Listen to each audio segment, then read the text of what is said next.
I never imagined I'd have to fight for my own property, a dock that my great-grandfather built with his bare hands during the Great Depression.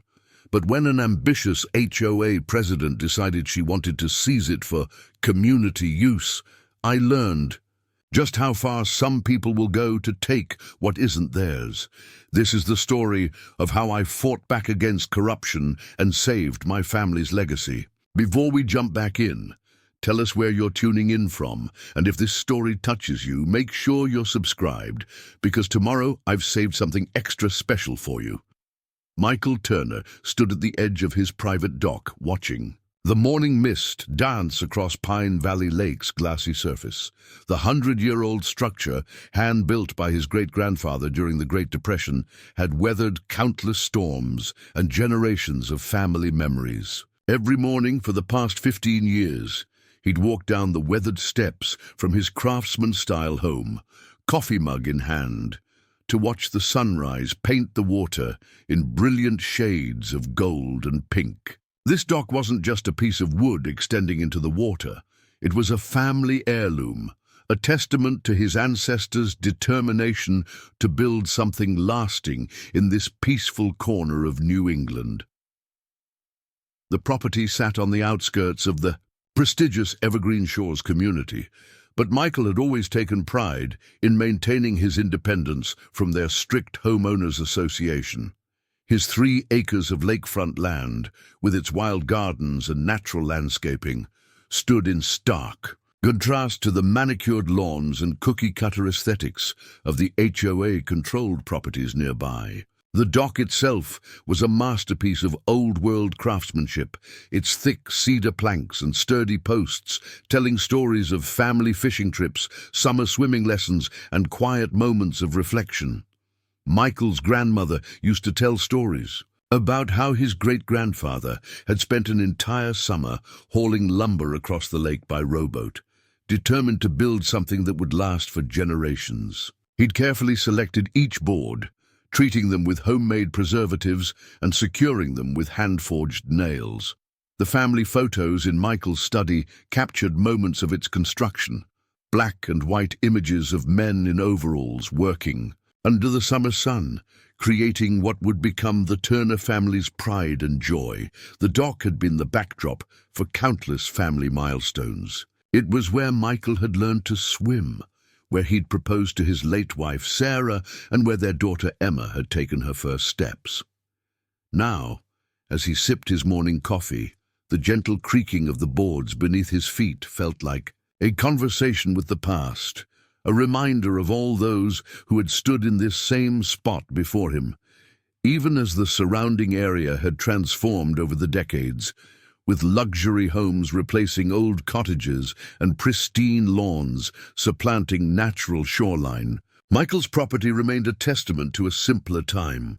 The ancient oak trees his great-grandfather had planted still stood sentinel along the waterfront, their branches providing shade for the handcrafted wooden bench where he spent many evenings watching boats drift by. Recently, Michael had noticed increased activity from the Evergreen Shores HOA. Their new president, Victoria Blackwood, had been making waves with aggressive expansion plans and stricter regulations. He'd heard whispers from neighbors about her ambitious vision to modernize the lakefront properties, but he'd paid little attention. After all, his land had never been part of their jurisdiction, and he intended to keep it that way. This morning felt different, though. As Michael walked the length of his dock, inspecting the sturdy railings his father had added in the 70s, he noticed a sleek boat slowly cruising past his property. Victoria Blackwood stood at the helm, her calculating gaze fixed on his dock. Something about her expression sent a chill down his spine, despite the warm spring morning. She'd been making these passes more frequently lately, always with that same appraising look, as if she were measuring something only she could see. Little did Michael know that this peaceful morning would be one of his last moments of tranquility. In the coming weeks, his beloved family dock would become the centerpiece of a battle that would test not just his resolve, but the very notion of private property rights in Pine Valley Lake. the HOA president's plans for his dock would spark a conflict that would divide the community and force Michael to fight for everything his family had built. For now, though, he simply stood there, breathing in the crisp morning air, listening to the gentle lap of waves against the pylons, and watching a pair of ospreys dive for their breakfast in the distance. The coffee in his mug had grown cold, but Michael barely noticed, lost in thoughts of family history and the peace that this small piece of paradise had always brought him. The crisp morning routine that Michael had cherished for so many years was shattered 3 days later when his doorbell rang just as he was preparing his morning coffee. On his doorstep stood a courier in a pressed uniform, holding a thick manila envelope marked with the ornate gold seal of the Evergreen Shores Homeowners Association. Michael's stomach tightened as he signed for the package, noting the bright red urgent stamp across its front. Inside his kitchen, the envelope felt unusually heavy in his hands. As he broke the seal, a stack of glossy documents spilled across. His antique oak table, the same table where his family had shared meals for 3 generations. The cover letter, printed on expensive letterhead, bore Victoria Blackwood's elaborate signature in dark blue ink. As his eyes scanned the first paragraph, the coffee pot in the kitchen began to overflow, forgotten in the shock of what he was reading. "Dear Mr. Turner," the letter began with false warmth, "as part of Evergreen Shores Lake Access Enhancement Initiative, we have conducted a thorough survey of all waterfront structures within our expanded sphere of influence. Your private dock has been identified as a prime candidate for our Community Waterfront Access Program. Our assessment indicates that your dock's location and superior construction make it an ideal shared amenity for our growing community." Michael's hands began to shake as he continued reading. The letter detailed plans to incorporate his dock into their community access program, complete with a proposed schedule for necessary modernization upgrades and a generous compensation. A package that seemed more like an insult than an offer. They had even included architectural renderings showing his family's historic dock transformed into a modern marina-style structure with multiple boat slips and a coded entry gate. The most alarming part came near the end. As per Ordinance 7.4b of the recently amended Pine Valley Lake District bylaws, all waterfront structures within the designated Community Enhancement Zone are subject to assessment and potential reassignment for community benefit. Your cooperation in this transition is appreciated and expected. Attached to the letter was a thick stack of legal documents, including permits that had already been filed with the county, preliminary construction plans, and a deadline for his response, just 2 weeks away. They had even included a photo of his dock, marked up with proposed modifications and annotated with technical specifications that made his beloved family heritage look like nothing more than a construction project waiting to happen. Michael's coffee grew cold on the counter as he paced his kitchen, reading and rereading the documents. His mind raced back to Victoria's recent boat patrols past his property. They hadn't been casual observations, they had been surveillance. The architectural drawings were dated weeks ago, suggesting this plan had been in motion long before. He'd received any notification. Through his kitchen window, he could see his dock in the morning light, the same view that had brought him peace every morning for years. Now, that view filled him with anxiety. The documents in his hands threatened to transform his private sanctuary into a public marina, erasing generations of family history under the guise of community improvement. His hand trembled as he reached for his phone to call James, his nearest neighbor and one of the few remaining independent property owners along this stretch of the lake. The call went straight to voicemail. When he tried Susan, another independent neighbor, her line was busy. The isolation he felt in that moment was overwhelming. Had others received similar letters? Were they all under the same pressure? As Michael spread the documents across his table, attempting to make sense of the legal jargon and technical specifications, he noticed smaller details that made his blood run cold. The compensation package they'd offered wasn't just insultingly low. It came with a clause requiring him to surrender all historical claims to the property. They weren't just trying to take his dock, they were trying to erase his family's legacy entirely. The morning sun continued to rise over Pine Valley Lake, casting long shadows through Michael's kitchen windows. The peaceful routine he had enjoyed just yesterday felt like a distant memory now, replaced by a growing sense of dread and determination. As he stared at Victoria Blackwood's signature with its elaborate flourishes that seemed to mock him from the page, Michael knew that his quiet life on the lake was about to change dramatically. What he didn't know yet was that this letter was just the beginning of a battle that would test his resolve in ways he never imagined. Looking out at his dock once more, Michael watched as another boat slowly cruised past, this time carrying what appeared to be surveyors, their equipment glinting in the morning sun. They weren't even waiting for his response before beginning their preparations. The sight filled him with a mixture of anger and determination. This dock had survived countless storms over the past century, and now it faced its greatest threat. Not from nature, but from human greed disguised as progress. After a restless night spent reviewing the documents, Michael decided to address the situation head-on. He found the Evergreen Shores HOA office number buried in the fine print of the letter and, taking a deep breath, dialed it on his cell phone. The morning sun was just beginning to peek through his kitchen windows as a crisp, professional voice answered on the third ring. Evergreen Shores HOA office, Amanda speaking. How may I direct your call? This is Michael Turner. I need to speak with Victoria Blackwood about a letter I received regarding my dock. He worked to keep his voice steady, professional. There was a long pause, followed by the sound of typing. Oh yes, Mr. Turner. Miss Blackwood has been expecting your call. Please hold. The hold music played for what felt like an eternity. An instrumental version of the Blue Danube that seemed to mock the situation. Finally, the line clicked, and a sharp, authoritative voice came through. Preparing and narrating this story took us a lot of time, so if you are enjoying it, subscribe to our channel.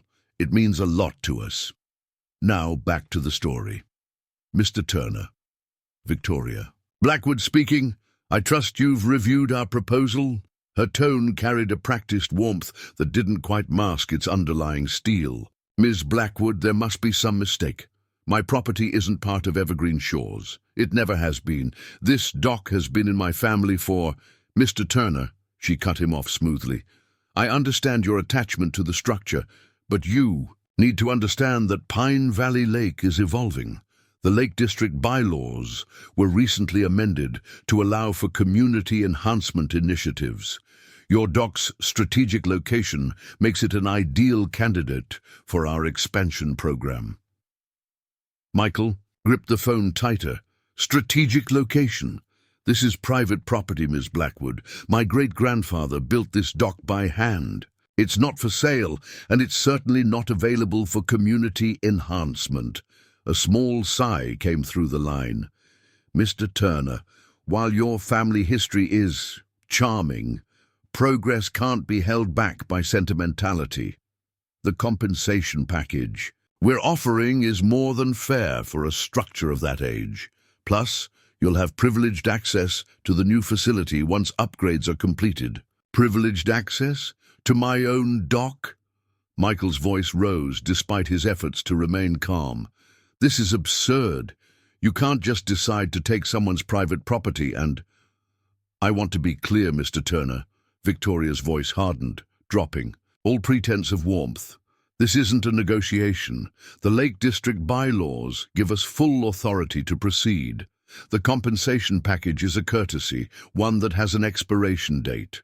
I strongly suggest you review Section 7.4.b of the documents we sent Times are changing, and you can either be part of that change or—" She left the threat hanging. "Or what?" Michael challenged, his hands shaking with anger now.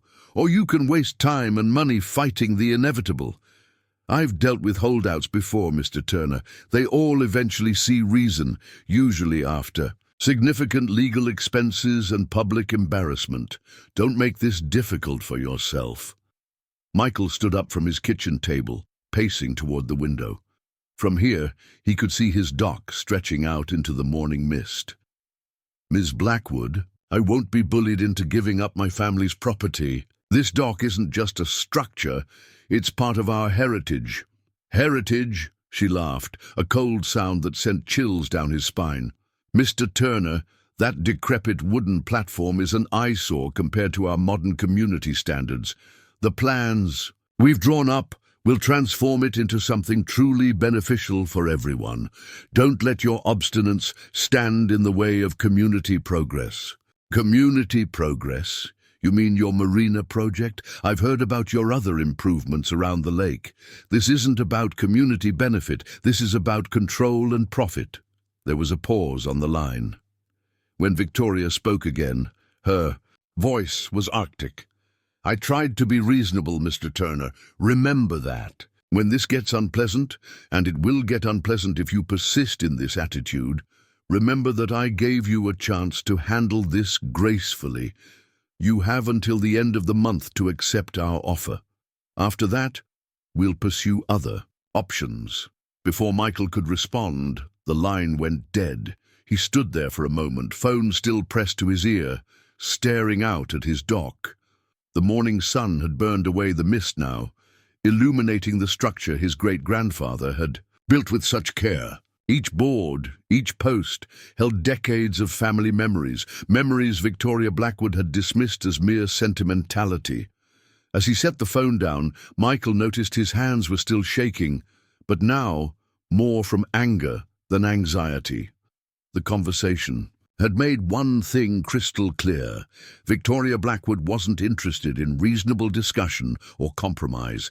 She had already decided the outcome, and his family's history meant nothing to her.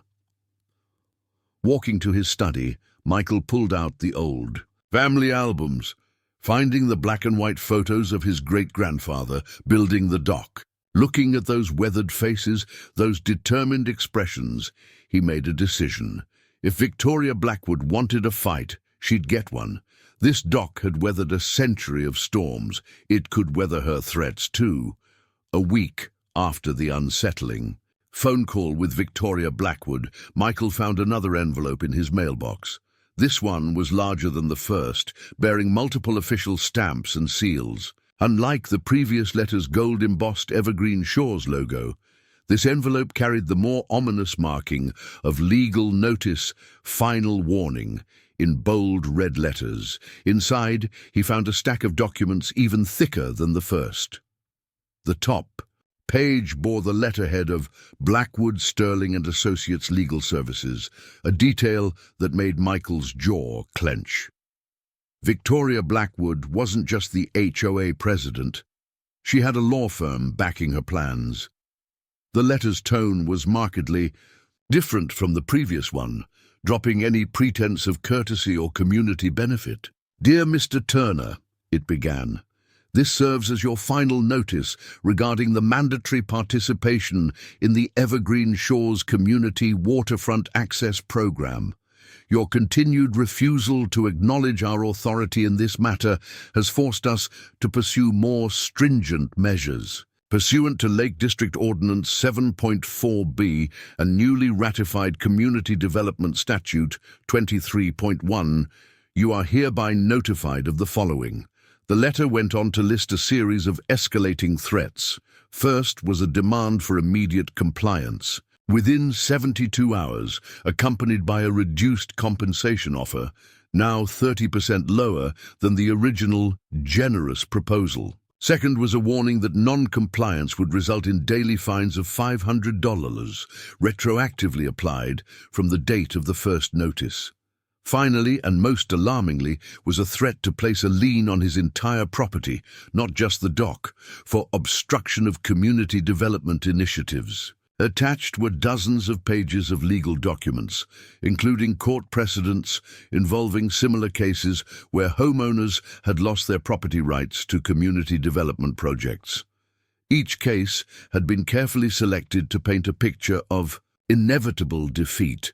Michael noticed that Victoria's law firm had represented the winning side in several of these cases, but what really made his blood run cold was the last page. A preliminary court filing already prepared, naming him as the defendant in a civil action. They hadn't filed it yet, but the message was clear. This was what awaited him if he didn't surrender his dock voluntarily. As Michael spread the documents across his dining room table, a movement outside caught his eye. Through the window, he saw a group of people in business attire walking along his shoreline, pointing at his dock and taking photographs.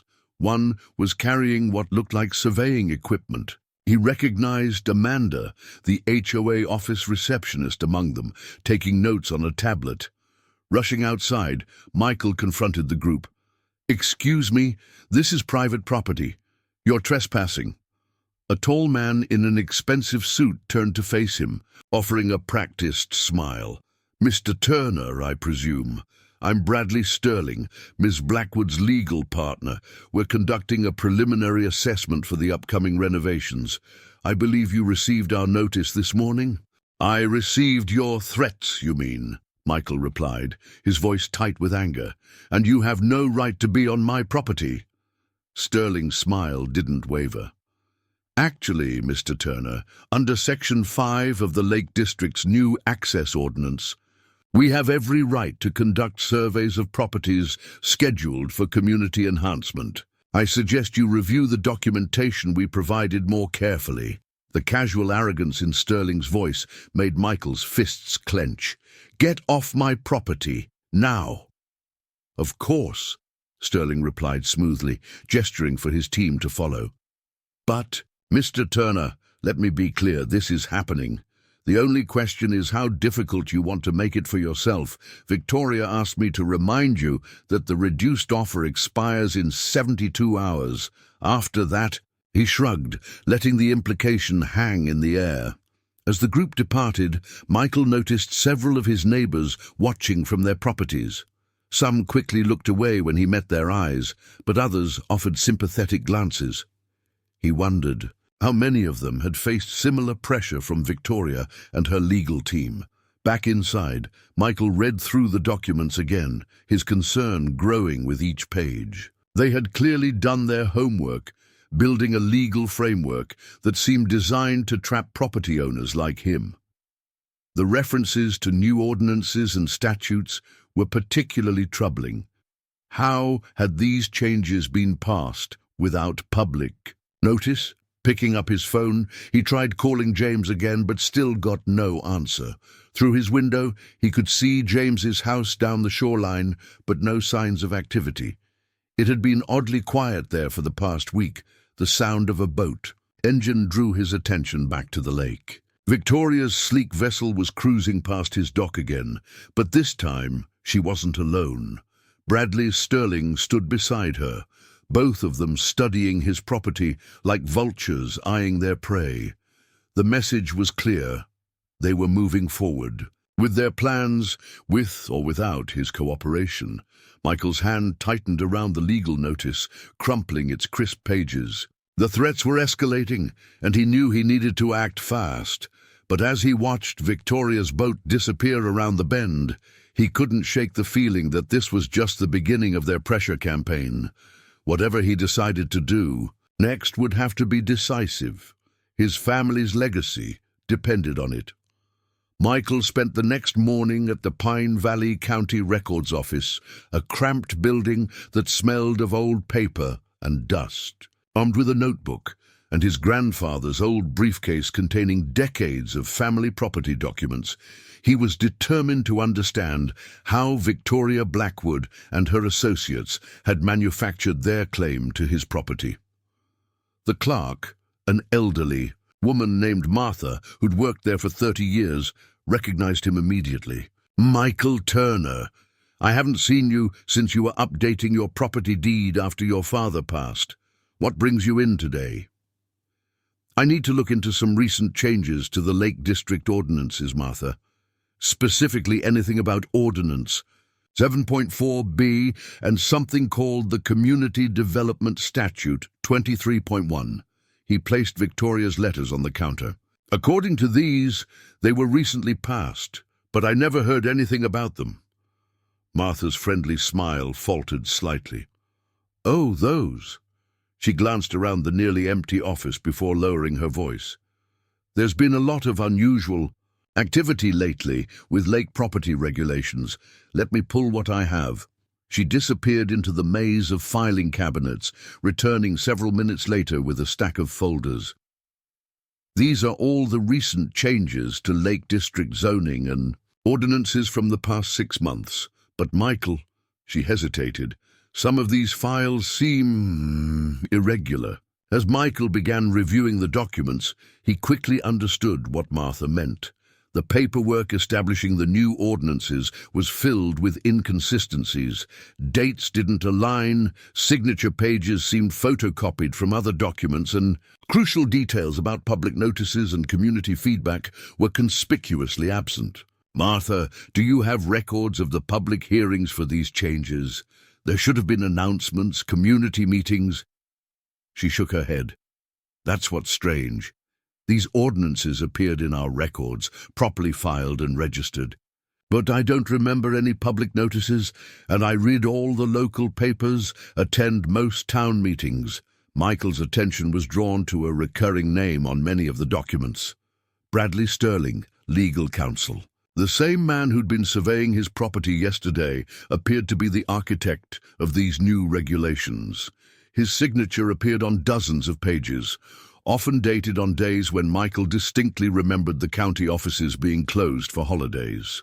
Can I see the property assessments for the other lakefront properties? Michael asked, a suspicion forming in his mind. Martha brought another set of files, these ones even more revealing. Over the past year, several lakefront properties had changed hands under unusual circumstances. All had been acquired by shell companies that, with some basic internet searching on his phone, Michael traced back to Sterling's law firm. But it was a small note in James's property file that made Michael's heart race. His neighbor's property had been transferred to Evergreen Shores Community Holdings just 3 days ago, explaining the silence from James's house.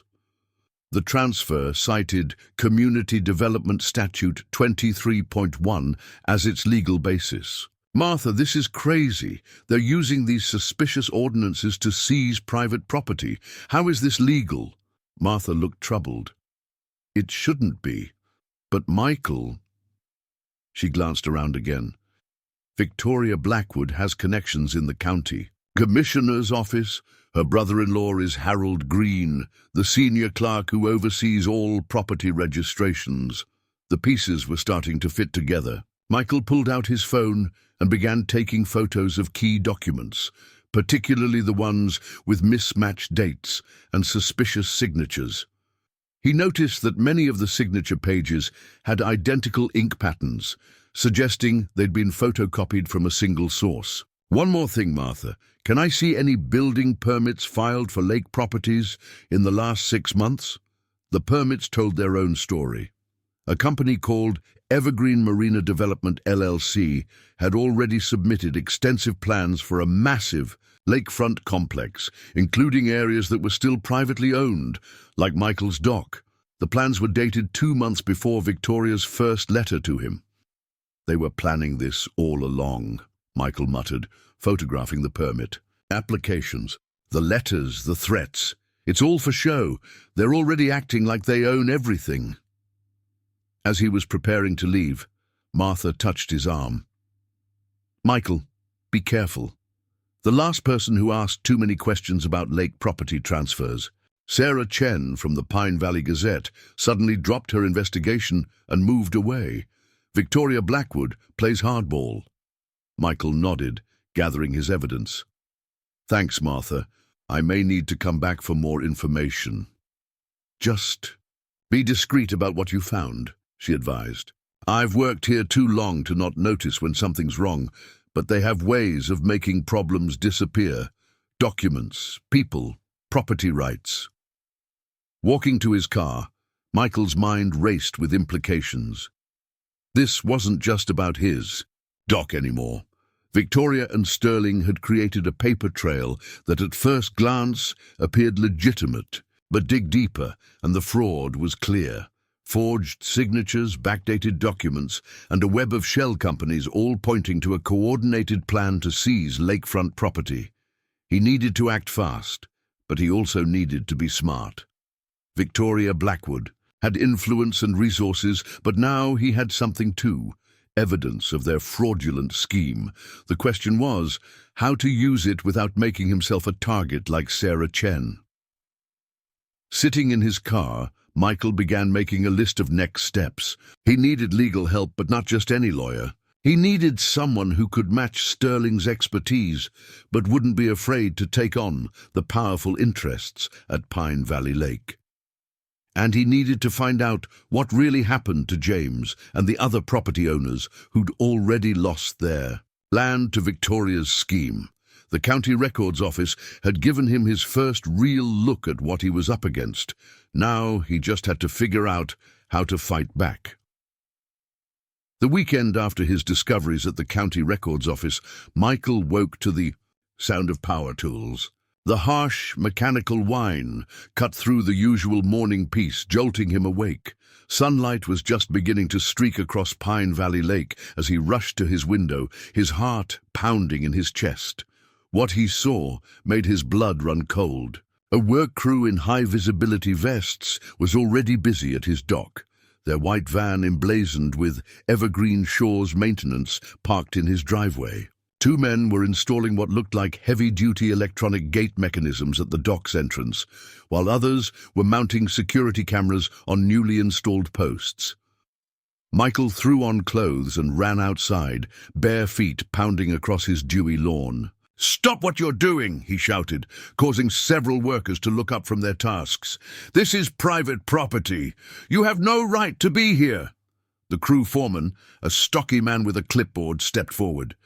"We have all the necessary permits, sir. Direct orders from Ms. Blackwood for security upgrades to all community access points."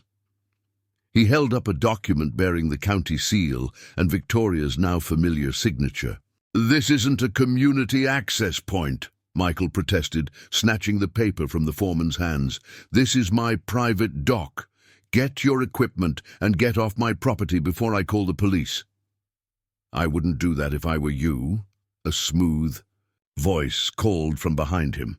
Michael turned to find Bradley Sterling walking up his driveway, immaculate in a tailored suit despite the early hour. "The police will simply confirm that we have all the proper documentation for these improvements. In fact," he smiled thinly, "I have them right here." Sterling pulled out a thick folder, spreading permits and forms across the hood of the work van. "Emergency safety upgrades, authorized under the new Community Development Statute 23.1. All perfectly legal, I assure you. We're actually doing you a favor. These security measures will increase your property value." "My property value?" Michael's voice rose in disbelief. "You're installing locks to keep me off my own dock." "Not at all," Sterling replied smoothly. "You'll be provided with an access code once the system is operational. We're simply ensuring controlled access for all community members. Speaking of which," he pulled another document from his folder. "This is the new schedule for community dock usage. Your private access hours will be from 6 a.m. to 8 a.m. daily. All other times will be open to Evergreen Shores residents." Michael felt his face flush with anger. "I never agreed to this. You can't. Just—" "Actually, we can," Sterling interrupted, his pleasant demeanor slipping slightly. "The ordinances are quite clear. If you'd like to dispute this, you're welcome to file an appeal with the county board. Of course, given the current backlog, that could take months to process." As they argued, the work crew continued their installation. Michael watched helplessly as they mounted additional cameras, installed bright LED floodlights, and affixed. A large sign reading, "Evergreen Shores Community Dock, authorized access only." The final straw came when 2 workers began removing the hand-carved wooden sign his grandfather had made. Turner Family Dock, Estimate 1932. As one of them carelessly tossed it into the back of their van, Michael moved to intervene, but Sterling stepped in his way. "Mr. Turner, please don't make this more difficult than it needs to be. Any interference with the work crew will be considered a violation of county ordinances, subject to immediate fines and possible criminal charges." Through the growing crowd of workers, Michael could see more changes being made to his dock. They were installing commercial-grade lighting, mounting additional security cameras, and even bringing in new metal benches to replace the wooden ones his father had built. Noise from next door caught his attention. Through the trees, he could see his neighbor Susan watching from her window, her face etched with concern. When she noticed him looking, she quickly drew her curtains closed. Sterling checked his watch. "The installation should be complete by noon. You'll receive your access codes by email within 24 hours. Oh, and Mr. Turner," his voice hardened, "don't get any ideas about tampering with the equipment. The cameras feed directly to our security office, and they're equipped with motion sensors and alarms." As Sterling walked away, Michael stood rooted to the spot, watching the systematic transformation of his family's legacy. Each screw driven into the ancient wood, each modern fixture attached to the weathered posts, felt like a personal assault. The dock that had been his sanctuary, his connection to generations of family history, was being violated before his eyes. The morning sun now fully illuminated the lake, reflecting off the new metal fixtures and harsh security lights. Michael's dock, once a testament to craftsmanship and family tradition, was being turned into something cold and institutional. The warm wood and handcrafted details that had made it special were disappearing under a layer of commercial-grade equipment and warning signs. Standing in his yard, watching the destruction of his family's legacy, Michael felt something shift inside him. This wasn't just about property rights anymore. This was personal. Victoria Blackwood and her associates hadn't just crossed a line. They'd declared war on everything he held dear. As the workers continued their methodical transformation of his dock, Michael turned and walked back to his house. He had evidence of their fraud from the county records office. Now he had proof of their willingness to take physical action without consent. It was time to fight back. Not just for his dock, but for everyone else who might be in Victoria Blackwood's sights. The modifications to his dock had been the final straw. That afternoon, Michael drove to the Evergreen Shores HOA office, a modern glass and stone building that seemed to exemplify everything wrong with what the lake community was becoming. The sleek lobby, with its marble floors and avant-garde artwork, felt more like a corporate headquarters than a neighborhood association.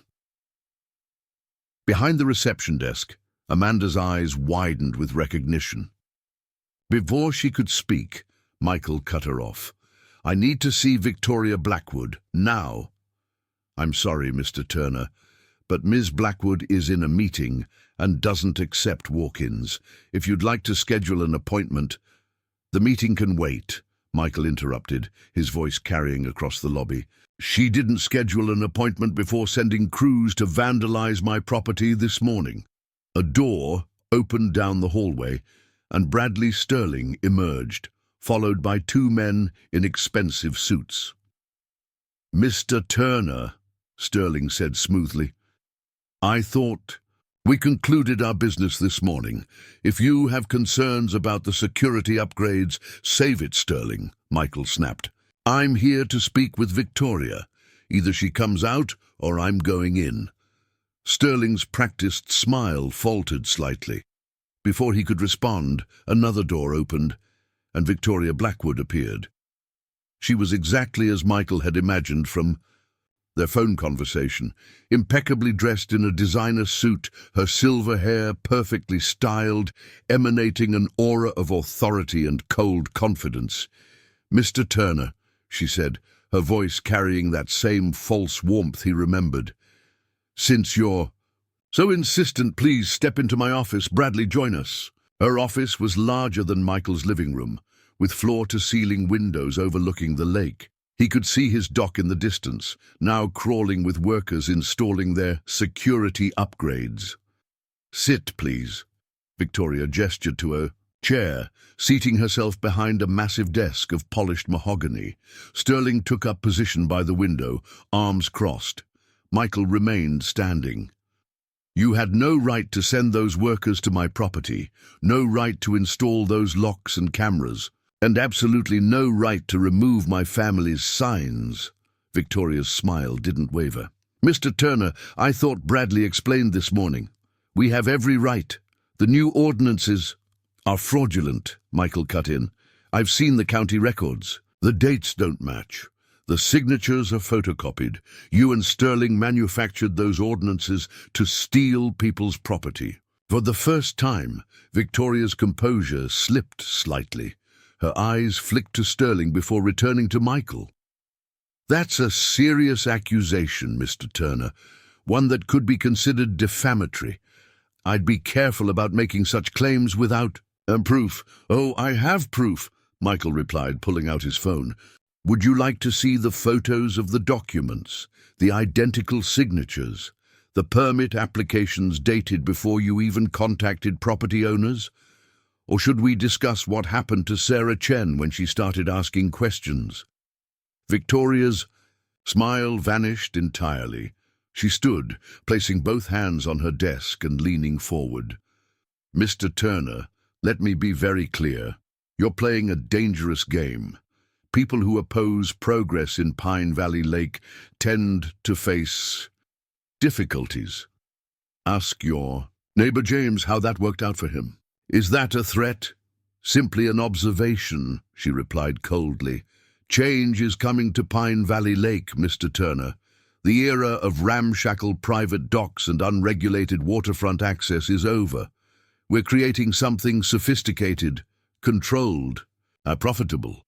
You can either benefit from these changes or—" She shrugged elegantly. "Or what?" Michael challenged. "You'll forge more documents? Send more crews to vandalize private property? How many people have you bullied into submission, Victoria?" She laughed, a sound entirely devoid of humor. "Bullied? I've increased property values across the lake by over 200%. I've transformed this backwater into a premium destination. The holdouts like you, clinging to their decrepit family structures and outdated notions of private property rights, you're the ones holding back progress." "Progress?" Michael's voice rose. "You're stealing people's property through fraud and intimidation. That's not progress, it's corruption." Victoria's eyes hardened.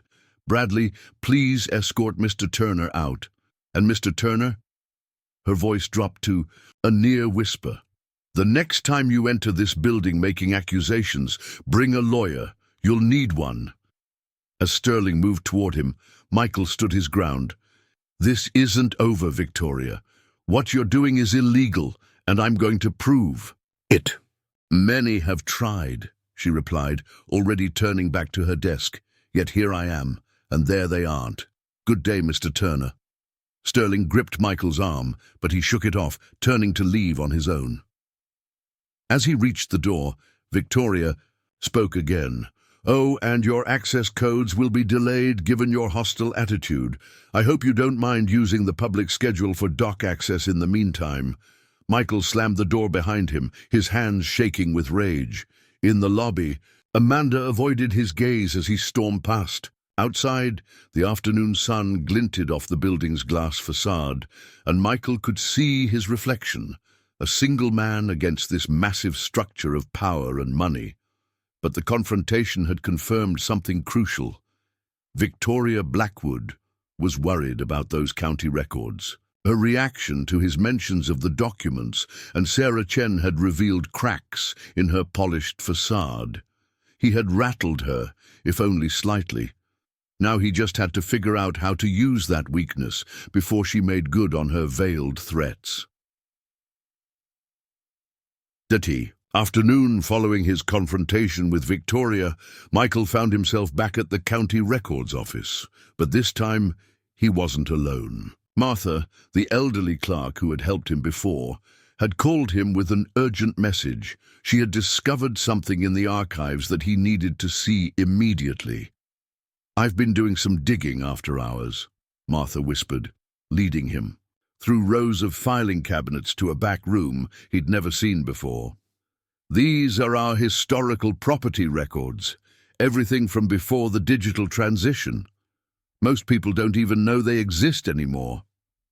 She pulled out a dusty box labeled Pine Valley Lake District, 1930-1950.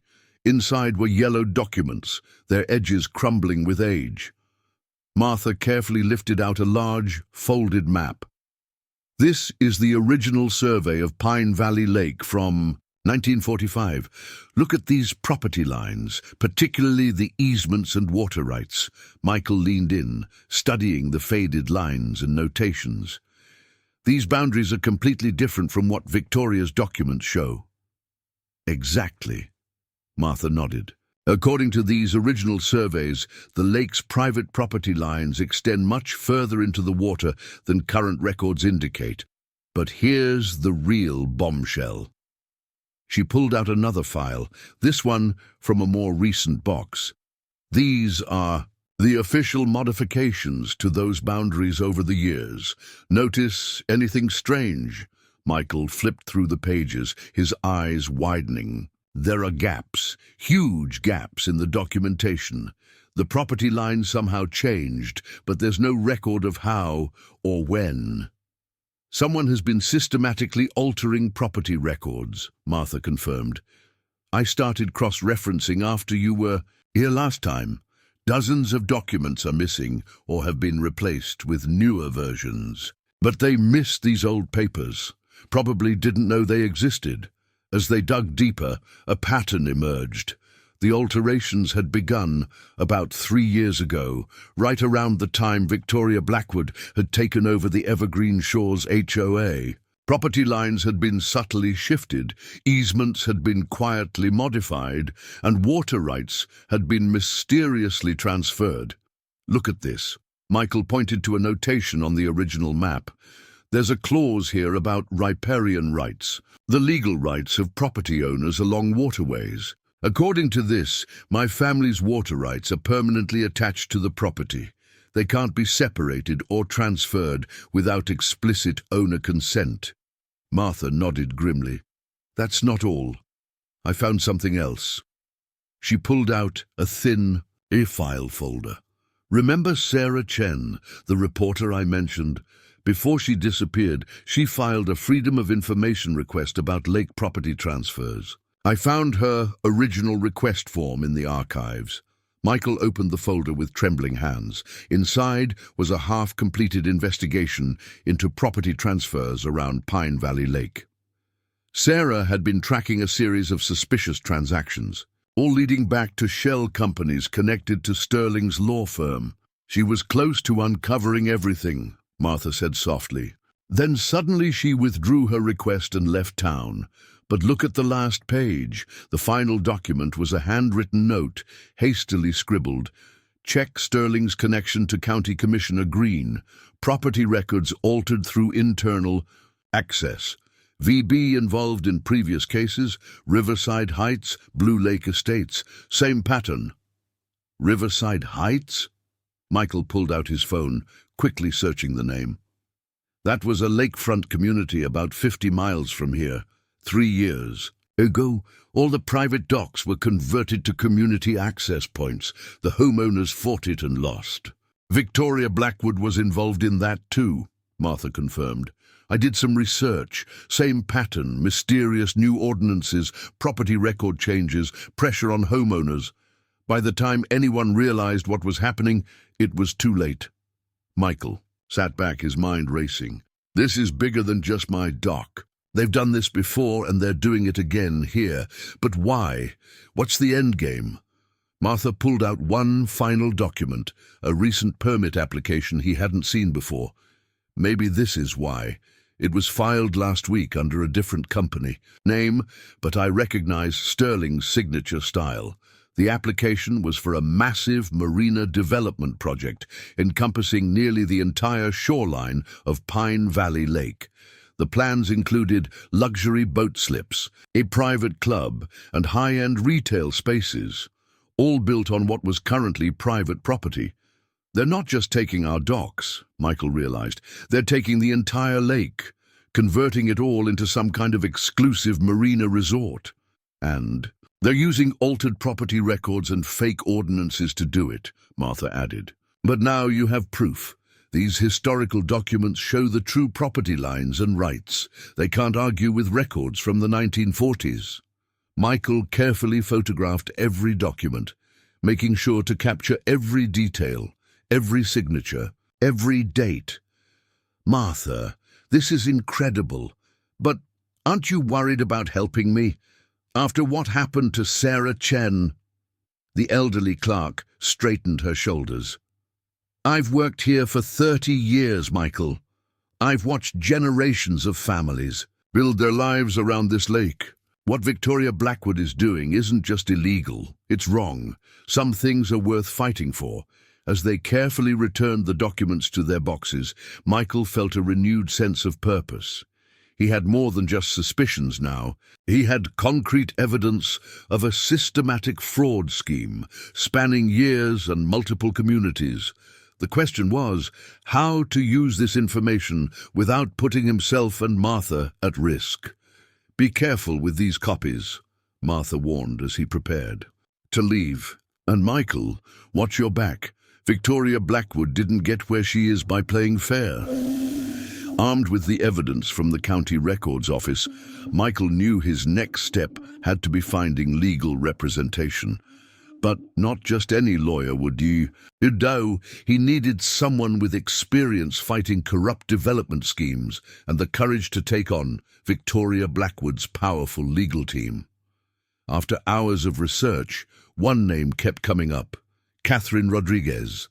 She had successfully represented property owners against development corporations in several high-profile cases, earning a reputation as a fierce advocate for individual rights against corporate interests. Her office was in the city, an hour's drive from Pine Valley Lake. The Rodriguez law office occupied the entire top floor of an older building downtown. Unlike Sterling's gleaming corporate suite, Catherine's office was practical and welcoming, with walls lined with law books and framed newspaper articles about her victories against various development schemes. "Mr. Turner," Catherine said, studying him over her reading glasses as he sat across from her desk. "You mentioned on the phone this was about property rights violations at Pine Valley Lake. Start from the beginning." For the next hour, Michael laid out everything: the fraudulent letters, the forced dock modifications, the altered property records, and the evidence Martha had helped him uncover. He showed Catherine the photos of the historical documents and Sarah Chen's mysterious notes. Catherine's expression grew increasingly serious as she reviewed the evidence. "This is comprehensive," she said finally, removing her glasses. "And unfortunately familiar. I handled a similar case at Riverside Heights a few years ago. Lost it because we couldn't prove the property records had been altered." She leaned forward. "But this evidence you've found, especially those historical surveys, this changes everything." "So you'll take the case?" Michael asked. "Yes, but you need to understand what we're up against." Catherine stood and walked to a filing cabinet, pulling out a thick folder. "Victoria Blackwood isn't just some overzealous HOA president. She's part of a sophisticated operation that's been targeting lakefront communities across the state. They identify areas with valuable water rights, infiltrate local governance, then manipulate property records to seize control." She spread several documents across her desk: newspaper clippings, court filings, and property records from other communities. See this pattern? They always start with individual properties, usually targeting older docks or structures they can claim need upgrading for safety reasons. Then they expand, using manufactured ordinances and altered records to justify their actions. Just like what they're doing at Pine Valley Lake, Michael nodded. Exactly, but they've never been this sloppy before. These historical records you found, they're the smoking gun we never had in the Riverside Heights case. Catherine began, taking notes. We need to move fast, though. Once they realize we have this evidence, they'll try to discredit it or make it disappear. Like they did with Sarah Chen? Michael asked. Catherine's pen paused. I know about Sarah. She contacted me before she disappeared. Wanted to share information about property record alterations. But before we could meet, she shook her head. Let's just say we need to be extremely careful with how we proceed. She outlined a strategy. First, they would file for an emergency injunction to halt any further modifications to Michael's property. Then they would use the historical records to challenge the validity of the new ordinances and property line changes. Finally, they would bring a civil suit against Victoria Blackwood, Bradley Sterling and their associated companies for fraud and property rights violations. But here's the most important part, Catherine emphasized. We need to find other affected property owners willing to join the suit. The more plaintiffs we have, the harder it will be for them to dismiss this as one disgruntled homeowner's complaint. My neighbor James, Michael suggested. They forced him out somehow, and there must be others from Riverside Heights willing to come forward. Good thinking, but we need to move carefully. Victoria Blackwood has powerful allies and deep pockets. They'll fight dirty, threatening witnesses, manufacturing evidence, maybe even trying to dig up dirt on you or your family. I don't care, Michael said firmly. They're not just trying to take my dock, they're trying to steal an entire community's heritage. Someone has to stop them. Catherine smiled for the first time. That's exactly what I hoped you'd say. But remember, from this point on, watch everything you say and do. Document every interaction with them. Don't meet with any of them alone. And most importantly, don't let them provoke you into doing anything that could compromise our case. She began drafting the emergency injunction as they spoke, her fingers flying over her keyboard. I'll have this filed by morning. In the meantime, make copies of all your evidence and store them in multiple secure locations. And Michael. She looked up, her expression grave. Be careful going home tonight. Once they receive this injunction, they'll know you're fighting back seriously. That's when they tend to get creative with their tactics. Michael left Catherine's office feeling both energized and sobered. He finally had a plan of action and a skilled ally in his corner. But Catherine's warnings echoed in his mind as he drove home through the gathering dusk. The real battle was just beginning, and Victoria Blackwood wouldn't take this challenge to her authority lightly. As he turned onto the lake road, he noticed an unmarked car parked near his driveway, its headlights off. The message was clear. They were already watching. The question was, what would they do next? The morning after meeting with Catherine Rodriguez, Michael was startled by an urgent knocking at his door.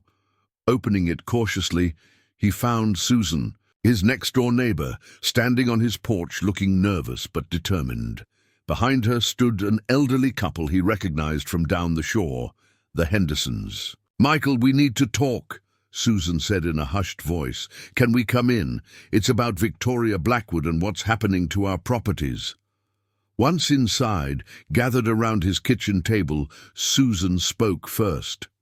I saw what they did to your dock. The same crew showed up at my property this morning with their permits and equipment. She pulled out her phone, showing him photos of workers installing the same security gates and cameras. I refused to let them start, told them I was calling my lawyer. They left, but said they'd be back. They're targeting all of us, Mr. Henderson added, his weathered hands clutching a manila envelope. We've owned our property for 40 years. Last week we received notice that our dock needs to be brought up to community standards. They're threatening daily fines if we don't comply. Mrs. Henderson dabbed at her eyes with a tissue. We're on a fixed income. We can't afford their fines, and we certainly can't afford to fight them in court. Michael felt a surge of hope. These were the allies Catherine had said they needed. Actually, he said, I think I might be able to help. I've hired a lawyer who specializes in cases like this. She's already found evidence that what Victoria's doing is illegal. He carefully explained what he and Martha had discovered in the county records, showing them the photos of the historical documents. The Hendersons leaned forward, their eyes widening as they recognized their property on the old survey maps. Look at these property lines, Mr. Henderson exclaimed. They're completely different from what their new documents show. They've been moving boundaries on paper without anyone noticing. Susan stood up suddenly. Wait here, she said, hurrying out the door. She returned minutes later with a stack of old papers. These were my father's. He was obsessive about keeping records. She spread them on the table. Property surveys, dock permits, and water rights certificates from the 1960s. These match the historical records, Michael said excitedly, comparing them to his photos. This is more proof that they've been altering official documents. As they talked, more neighbors began arriving. Word had spread through the lakefront community about Michael's stand against Victoria. By noon, his living room was filled with property owners, each with their own story of intimidation and their own documents to share. Tom Fletcher, a retired attorney himself, had kept detailed records of every interaction with the HOA. They tried to tell me my boat lift violated some new ordinance. When I asked to see the specific regulation, they couldn't produce it, but the threats kept coming. Sarah Williams, who ran the local coffee shop, shared how Victoria had pressured her to sell her property at a fraction of its value. She said if I didn't accept her offer, she'd find code violations that would shut down my business. I've been terrified to speak up until now. The stories kept coming. Altered property assessments, mysterious fines, threatening letters. Each person had felt alone in their struggle until now. Together, they began mapping out a timeline of Victoria's actions, creating a clear pattern of systematic harassment and fraud. We need to get all of this to my lawyer, Michael said. She's filing for an emergency injunction, but having multiple plaintiffs will make our case stronger. Count us in, Mr. Henderson said firmly, his wife nodding in agreement. We may be old, but we're not going to let them steal what we've worked our whole lives for. Me too, Susan added, and I know others who will join once they hear we're fighting back. As the group discussed strategy, Michael's phone rang. It was Catherine Rodriguez. Michael, the injunction has been filed, but there's something else you need to know. I've been contacted by 3 former property owners from Riverside Heights. They're willing to testify about how Victoria and Sterling used the same tactics there. Michael put the phone on speaker so everyone could hear. Catherine's voice filled the room. The more people we have willing to come forward, the stronger our case becomes. Victoria Blackwood's power comes from making people feel isolated and helpless.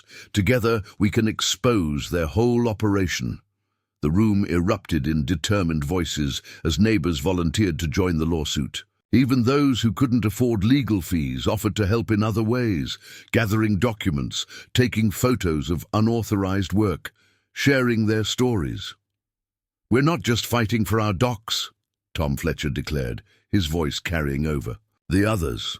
We're fighting for our community, for the right to keep what's rightfully ours. As Michael looked around his living room at the faces of his neighbors, some he'd known for years, others he was just getting to know, he felt a profound shift in the dynamics of this battle.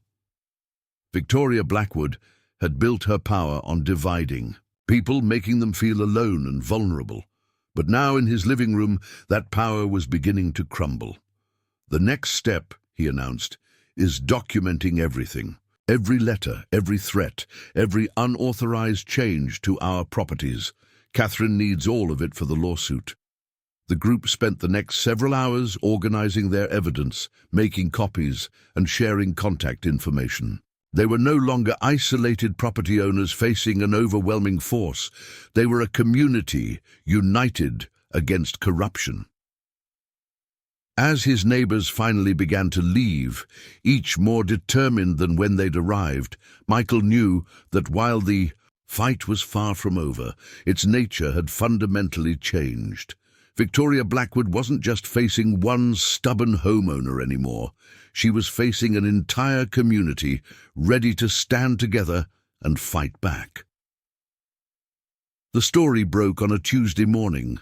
Diana Chen, the new investigative reporter for the Pine Valley Gazette, had spent weeks quietly gathering information after Michael and his neighbors approached her with their evidence. Her front-page article titled "Lakefront Corruption, HOA, President's Scheme to Seize Private Property Exposed" sent shockwaves through the community. The article was devastating in its detail. Diana had done more than just report on Michael's situation. She'd connected the dots between Pine Valley Lake, Riverside Heights, and 3 other communities where Victoria Blackwood and Bradley Sterling had implemented similar schemes. The piece included satellite images showing how private lakefront properties had been systematically converted to community access points across multiple locations. Michael's phone started ringing at 6 a.m. First was Catherine Rodriguez. "This is exactly what we needed. The public exposure makes it harder for them to operate in the shadows." Then came calls from larger news outlets. A regional TV station wanted to interview him. 2 national newspapers were interested in running follow-up stories. Even a popular YouTube channel focused on property rights issues reached out about featuring the case. By mid-morning, camera crews had set up along the lake shore. Michael stood with Susan and the Hendersons as reporters filmed the security equipment that had been forcibly installed on their docks. The contrast between the historic wooden structures and the harsh modern security apparatus made for compelling footage. "They took away our privacy, our property rights, our peace of mind," Mrs. Henderson told one reporter, her voice trembling but determined. "But worst of all, they tried to take away our dignity by making us feel powerless." Diana Chen's article had done more than just expose Victoria's schemes. It had given voice to dozens of affected property owners. The story included testimonials from former Riverside Heights residents who had lost their properties, each describing the same pattern of intimidation and fraudulent documentation. The media attention brought unexpected allies. An environmental group raised concerns about how Victoria's marina development plans would impact the lake's ecosystem. A historical preservation society offered support in protecting the lake's century-old private docks. Local business owners, worried about how Victoria's plans would affect their livelihoods, began speaking out. Even the county commissioners, who had previously ignored complaints about Victoria's activities, were forced to respond. They announced an emergency meeting to review the property record irregularities and the suspicious ordinance changes. Around noon, Michael received a text from Martha at the county records office. Channel 5 asking to see historical records. VB sent lawyers to try blocking access. Too late, already made copies of everything. Victoria's response came swiftly. Bradley Sterling held a press conference on the steps of the Evergreen Shores HOA office, denouncing the article as sensationalized journalism and threatening legal action for defamation. But his usually smooth demeanor was noticeably strained as reporters pressed him about the altered property records and forged documents. "These improvements are about safety and progress," Sterling insisted, his voice rising defensively. "The property owners opposing these changes are selfishly putting their personal interests above community benefits." But the community wasn't buying it. Social media exploded with support for the lakefront property owners. Local residents shared their own stories of encounters with Victoria's aggressive tactics. Save Pine Valley Lake started trending in regional Twitter discussions. By late afternoon, Michael stood on his dock doing a live interview with the regional news station. Behind him, neighbors had gathered with homemade signs, "Stop the corruption," and "Protect our property rights." "This isn't just about docks or property lines," Michael told the reporter. "It's about standing up to people who think they can use money and power to take whatever they want. It's about protecting our community from those who would destroy it for profit." The camera panned across the lake, showing dock after dock, now bristling with Victoria's unwanted security equipment. The image was powerful, a visual representation of corporate overreach literally locked onto private property. Diana Chen arrived as the interview was ending. "Michael, there's more," she said quietly, pulling him aside. "I've been contacted by someone from Victoria's office, a whistleblower. They have documents showing this is bigger than we thought. The marina development, it's just phase 1. They're planning to convert the entire lake into a private resort complex." She showed him renderings on her tablet, massive hotels, commercial developments, private clubs. The plans would effectively wall off public access to the lake and force out remaining private property owners. "They've done this before," Diana continued. "The whistleblower says Riverside Heights was their test run. Pine Valley Lake is meant to be their showcase project. Proof they can transform an entire community despite local opposition." As the sun began to set, Michael watched more news vans arriving, their satellite dishes silhouetted against the darkening sky. Victoria's scheme, once hidden in complex legal documents and quiet threats, was now exposed to public scrutiny. But he knew this was just the beginning. His phone buzzed, a text from Catherine. "Victoria's lawyers requesting emergency hearing tomorrow. They're trying to get a gag order. Be ready." The media spotlight had changed the dynamics of the battle, but it had also raised the stakes. Victoria Blackwood had built her career on operating in the shadows. Now that her plans were exposed to daylight, she would be more dangerous than ever. Victoria Blackwood's response to the media exposure came with the precision of a military campaign. The morning after Diana Chen's article broke, residents of Pine Valley Lake woke to find official-looking notices posted on every door along the shoreline. The documents, printed on expensive letterhead with gold embossing, announced an emergency community meeting at the Evergreen Shores Conference Center that evening. Michael received his notice via certified mail with an additional note marked, "Mandatory attendance required." Inside was a thinly veiled threat. Failure to participate in community proceedings may result in immediate enforcement actions regarding non-compliant waterfront structures. "It's a power play," Catherine Rodriguez said when Michael called her. "She's trying to regain control of the narrative. Be careful. These meetings are usually recorded, and anything you say could be used against you in court." The conference center was packed by 7 that evening. Victoria had arranged the room like a corporate shareholders' meeting, with a raised platform at the front and rows of uncomfortable metal chairs facing it. Security guards in dark suits stood at every exit, their earpieces gleaming under the fluorescent lights. Michael entered with Susan and the Hendersons, immediately noticing how the seating had been arranged. Property owners who had spoken to the media were directed to seats in the back, while Victoria's supporters, mostly from non-waterfront properties, filled the front rows. Bradley Sterling took the stage first, his usual smooth manner now carrying an edge of aggression. "Recent media coverage has painted a grossly distorted picture of our community enhancement initiatives," he began, gesturing to a PowerPoint presentation behind him. "Tonight, we'll set the record straight." What followed was a masterclass in corporate spin. Sterling presented carefully selected statistics showing increased property values in communities where their improvement programs had been implemented. He displayed photos of aging docks labeled as safety hazards, alongside glossy renderings of their proposed marina development. The opposition to these improvements is being led by a small group of selfish individuals, Sterling announced, his gaze fixing on Michael.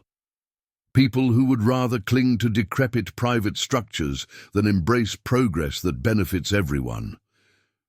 Victoria Blackwood took the podium next, her silver hair immaculate, her expression one of practiced concern. "I understand change can be frightening," she began, her voice carrying just the right note of sympathy. "But we must think of the greater good. The media has sensationalized normal community development processes, turning routine improvements into conspiracy theories." She clicked to the next slide, a legal document with highlighted sections. "Our authority is absolutely legal. These ordinances were properly filed and approved. Any claims otherwise are simply desperate attempts to maintain outdated private privileges at the community's expense." From the back of the room, Michael watched as she systematically attempted to discredit every point in Diana's article. The historical property records, outdated and superseded by modern regulations, the testimonies from Riverside Heights, disgruntled former residents who had refused to adapt to positive change, the whistleblowers' documents, fabricated by opponents of progress. Then came the threats, wrapped in legal terminology. Victoria announced enhanced enforcement measures for non-compliant properties, including daily fines, liens, and possible criminal charges for interference with community safety equipment. "Furthermore," she added, her voice hardening, "we are pursuing legal action against individuals who have made defamatory statements to the media. We have already filed for emergency injunctions to halt the spread of misleading information about our organization." Michael felt his phone buzz. A text from Diana Chen. "She's trying to silence us. Just got served with papers demanding my sources." The meeting took an uglier turn during the question period. When Tom Fletcher tried to ask about the altered property records, his microphone was cut off. When Susan attempted to read from her father's original property documents, security guards moved to escort her out. The final blow came when Victoria unveiled their Community Unity Initiative, a new set of regulations requiring all lakefront property owners to sign updated agreements acknowledging HOA authority over waterfront structures. "Those who choose not to participate," she said with a cold smile, "will face immediate remedial action." Michael stood up. "This is illegal and you know it," he called out, his voice carrying across the room. "You can't force people to sign away their property rights." Victoria's smile didn't waver. "Security, please remove Mr. Turner. He's disrupting official community proceedings." As two guards approached him, Michael noticed something interesting. Several people were quietly filming the meeting on their phones. Victoria might control the official narrative, but she couldn't control every witness. Outside in the parking lot, Catherine was waiting. She'd watched the whole thing from her car. "This is good," she said, surprising Michael. "She's getting desperate, making mistakes. That Unity initiative of hers, completely illegal. She just gave us more ammunition for our case." But Michael wasn't feeling optimistic. "Did you see how many people in there were nodding along with her? She's convincing them we're the problem." "That's her playbook," Catherine replied. "Divide the community, isolate the opposition, then steamroll through whatever she wants. But she's never faced organized resistance before. And now..." Catherine held up her phone, showing social media erupting with clips from the meeting. "The whole world is watching." As they talked, more property owners began emerging from the conference center, many looking shaken but determined. Victoria's show of force had backfired. Instead of intimidating people into compliance, she had pushed them closer together. The battle lines were now clearly drawn, and both sides were digging in for a fight that would determine not just the fate of some lakefront docks, but the very nature of their community. 2 days after Victoria's contentious community meeting, Diana Chen's whistleblower made good on their promise. A thick manila envelope appeared on Michael's doorstep at dawn, marked only with the words, "The Truth About Evergreen Shores," in printed letters. Inside was a treasure trove of internal documents that would blow the case wide open. Michael immediately called Catherine Rodriguez, and within an hour they were spreading the documents across his dining room table, while Diana Chen documented everything with her camera. The whistleblower had provided years of internal emails, financial records, and confidential planning documents, all painting a damning picture of Victoria Blackwood's operation. "Look at this," Catherine said, holding up an email chain. Communications between Victoria and county officials dating back 3 years. They were planning this takeover before she even became HOA president.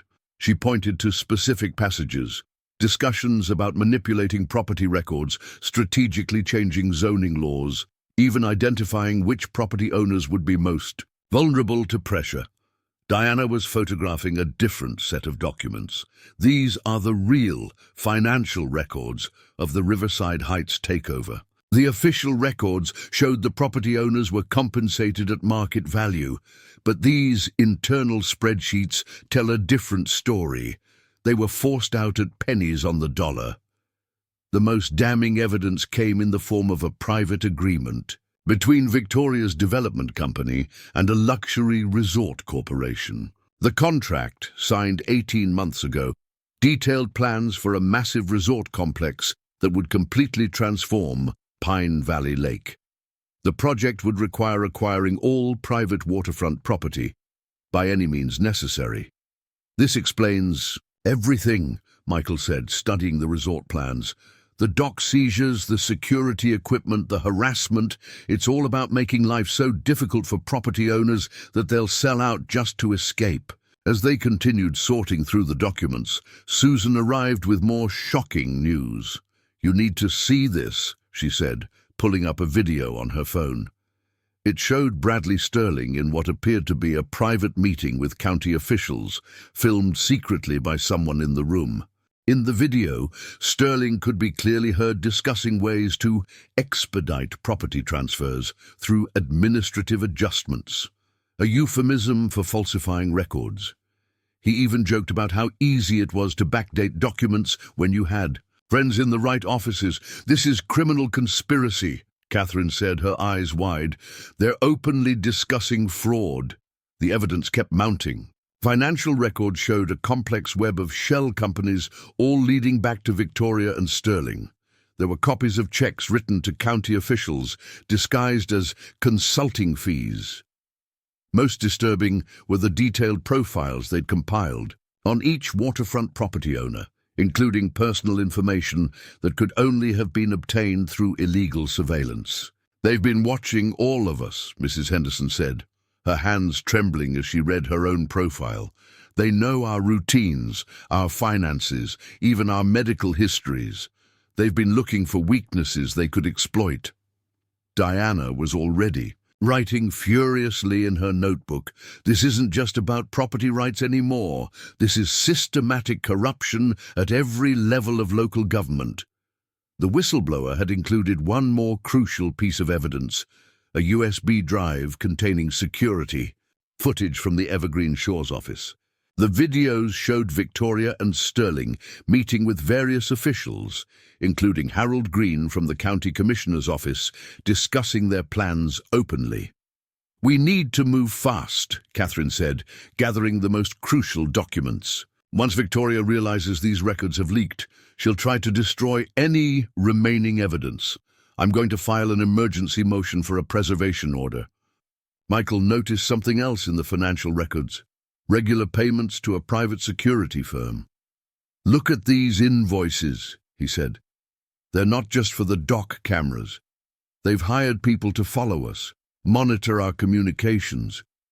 As if to confirm his suspicion, a dark SUV with tinted windows drove slowly past his house. Everyone moved away from the windows instinctively. "We need to make copies of everything," Diana said. "Multiple copies, stored in different locations. This is too important to risk losing. They spent the next several hours carefully documenting and copying every piece of evidence. Catherine took the originals for safekeeping, while Diana prepared a new article that would expose the full scope of Victoria's corruption. "Be prepared," Catherine warned as they finished. "This evidence is explosive. Once it becomes public, Victoria will be fighting for her survival. That makes her more dangerous than ever." Michael walked his guests to their cars, noticing more. Unfamiliar vehicles parked along his street. The stakes had just risen dramatically. What had started as a fight over a family dock had evolved into something much bigger, exposing a criminal conspiracy that reached into every level of local government. As darkness fell over Pine Valley Lake, Michael could see the lights of Victoria's office still burning in the distance. She was undoubtedly planning her next move, unaware that her carefully constructed scheme was about to come crashing down. The question was, how far would she go to protect her empire once she realized it was threatened? The whistleblower's documents had given them the ammunition they needed. Now they just had to survive long enough to use it. The morning Diana Chen's second article hit the newsstands. Pine Valley Lake exploded with activity. Her explosive exposé, titled "Corruption Unveiled," inside the lakefront property scheme, detailed everything the whistleblower's documents had revealed. Within hours, the story was picked up by national news outlets, and the quiet lakeside community became the center of a media storm. Michael's phone wouldn't stop ringing. Local television stations set up their trucks along the shoreline, their satellite dishes reaching into the morning sky. Reporters clustered near his dock, hoping to get comments from the man who had become the face of resistance against Victoria Blackwood's corrupt empire. But the real story was unfolding at the county courthouse. Catherine Rodriguez had filed their comprehensive lawsuit first thing in the morning, complete with all the evidence from the whistleblower. The filing was thick enough to fill 2 bankers' boxes, each page documenting another piece of Victoria's elaborate fraud. "The district attorney's office is reviewing the evidence," Catherine told Michael over the phone. "They're particularly interested in the video footage of Sterling discussing document falsification with county officials. This isn't just a civil matter anymore. We're looking at potential criminal charges." By mid-morning, the public response was overwhelming. Residents from other communities affected by Victoria's schemes began coming forward. A group from Riverside Heights organized a caravan of cars, driving to Pine Valley Lake to show their support. They parked along the shoreline, carrying signs that read, "Stop the corporate land grab and protect property rights." Susan had set up a command center in her living room, coordinating with property owners who wanted to join the lawsuit. "We've got 15 new plaintiffs just this morning," she reported. "People who lost their properties at other lakes, former county employees who witnessed the corruption but were afraid to speak up until now." The Hendersons had turned their dock into an impromptu meeting point for media interviews. Mrs. Henderson, who had once been too frightened to speak out, now stood confidently before the cameras, holding up her family's original property documents. "These papers show the truth," she declared. "They thought they could bully us because we're old, but they forgot that age comes with wisdom and a long memory." Even more surprising was the stream of Evergreen Shores residents coming forward to support their lakefront neighbors. Many had voted for Victoria's initiatives, believing her promises about community benefits, but now they were horrified to learn the truth about her luxury resort plans. "She told us the dock seizures were about public access," one resident told a reporter. "Now we find out she was planning to sell our lake to corporate developers. This isn't what any of us wanted." The tide of public opinion had turned dramatically. Local business owners, worried about how Victoria's resort development would affect their livelihoods, began posting "Support Pine Valley Lake Property Rights" signs in their windows. The local coffee shop offered free drinks to anyone attending protest rallies against the HOA's actions. Around noon, Michael received an unexpected call from James, his former neighbor who had been forced out months ago. "I've been following everything in the news," James said, his voice thick with emotion. "They threatened to expose some personal information about my daughter if I didn't sell. I should have fought back then, but I'm ready to fight now. I'll testify about everything they did." The growing support wasn't just local. Social media had picked up the story, with property rights advocates and anti-corruption activists from across the country sharing Diana's articles and offering support. A legal defense fund set up by Catherine's office had already received thousands in donations to help property owners fight back.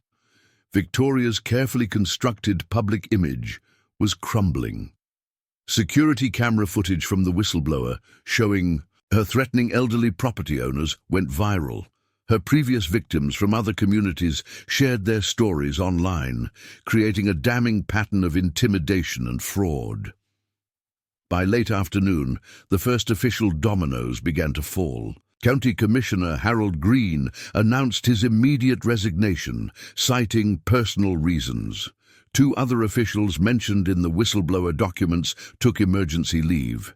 The district attorney's office announced the formation of a special task force to investigate corruption in property dealings. Michael stood on his dock as the sun began to set, watching news crews film their evening reports with the lake as their backdrop. The security cameras Victoria had installed now seemed like symbols of her overreach, evidence of how far she had gone in her attempt to control everything and everyone around the lake. "We're winning," Susan said, joining him on the dock. "Look at this." She showed him her phone, where a live stream showed protesters gathering outside the Evergreen Shores HOA office. Among them were faces he recognized, former Victoria supporters, now demanding her resignation. But Catherine's warning still echoed in his mind. A cornered opponent is often the most dangerous. Victoria hadn't made any public statements since the new evidence emerged. Her silence was worrying. Michael knew she had to be planning something. As if reading his thoughts, his phone buzzed with a text from Catherine. "Emergency motion filed by Sterling. Hearing tomorrow morning. They're trying something new. Be ready." The public might be on their side now, but the legal battle was far from over. Victoria Blackwood had built her career on turning seemingly impossible situations to her advantage. The question was, what would she do now that her back was against the wall? The courthouse steps were already crowded when Michael arrived the next morning.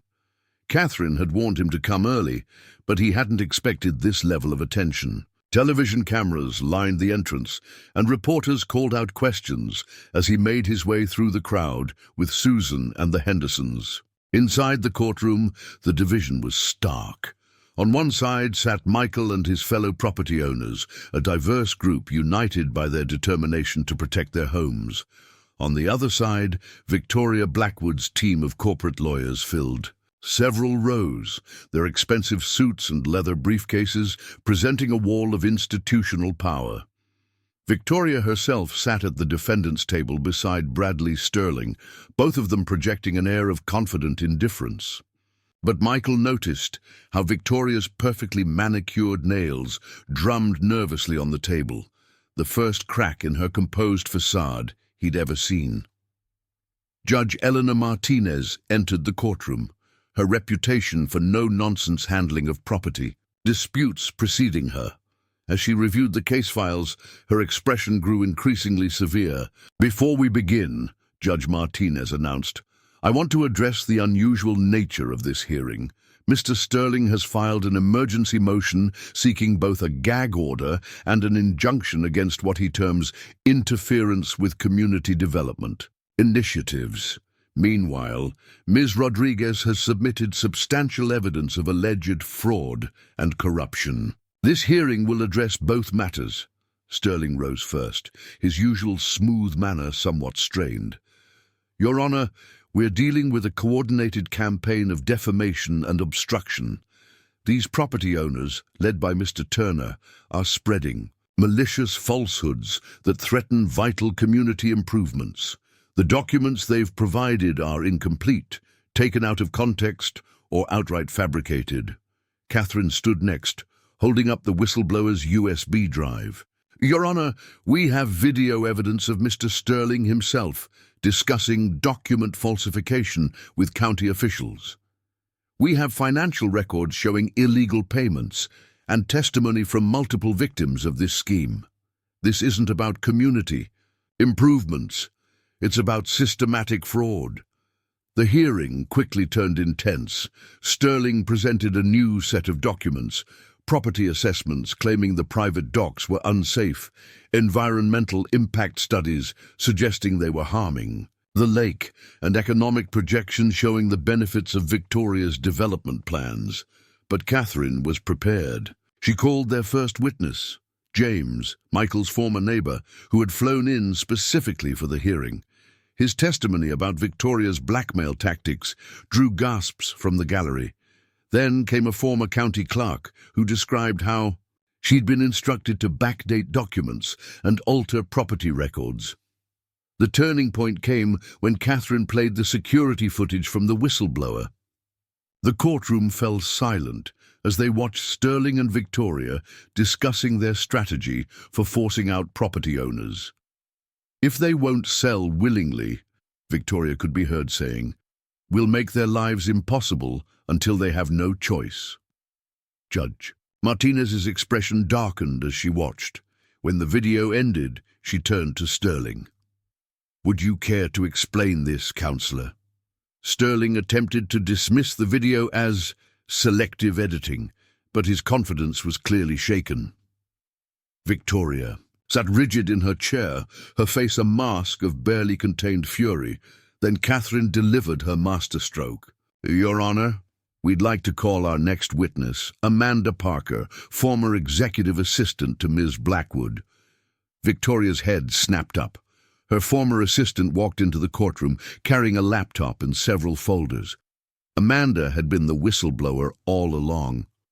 Ms. Parker, Catherine began, please tell the court about the systematic alteration of property records under Ms. Blackwood's direction. For the next hour, Amanda detailed everything. The fraudulent documents, the illegal surveillance, the bribes to officials. She had kept meticulous records, including emails, voice recordings, and photographs. Victoria's entire operation was laid bare. Their emergency motion isn't about protecting community interests, Catherine concluded. It's about silencing evidence of their crimes before more victims come forward. Judge Martinez took only 15 minutes to reach her decision. The motion for a gag order is denied. The evidence presented here today warrants immediate action. I'm issuing a temporary restraining order preventing any further modification of private property by the defendants. Furthermore, I'm referring this matter to the District Attorney's Office for criminal investigation. Victoria stood abruptly, whispering furiously to Sterling. But before they could leave, federal agents entered the courtroom.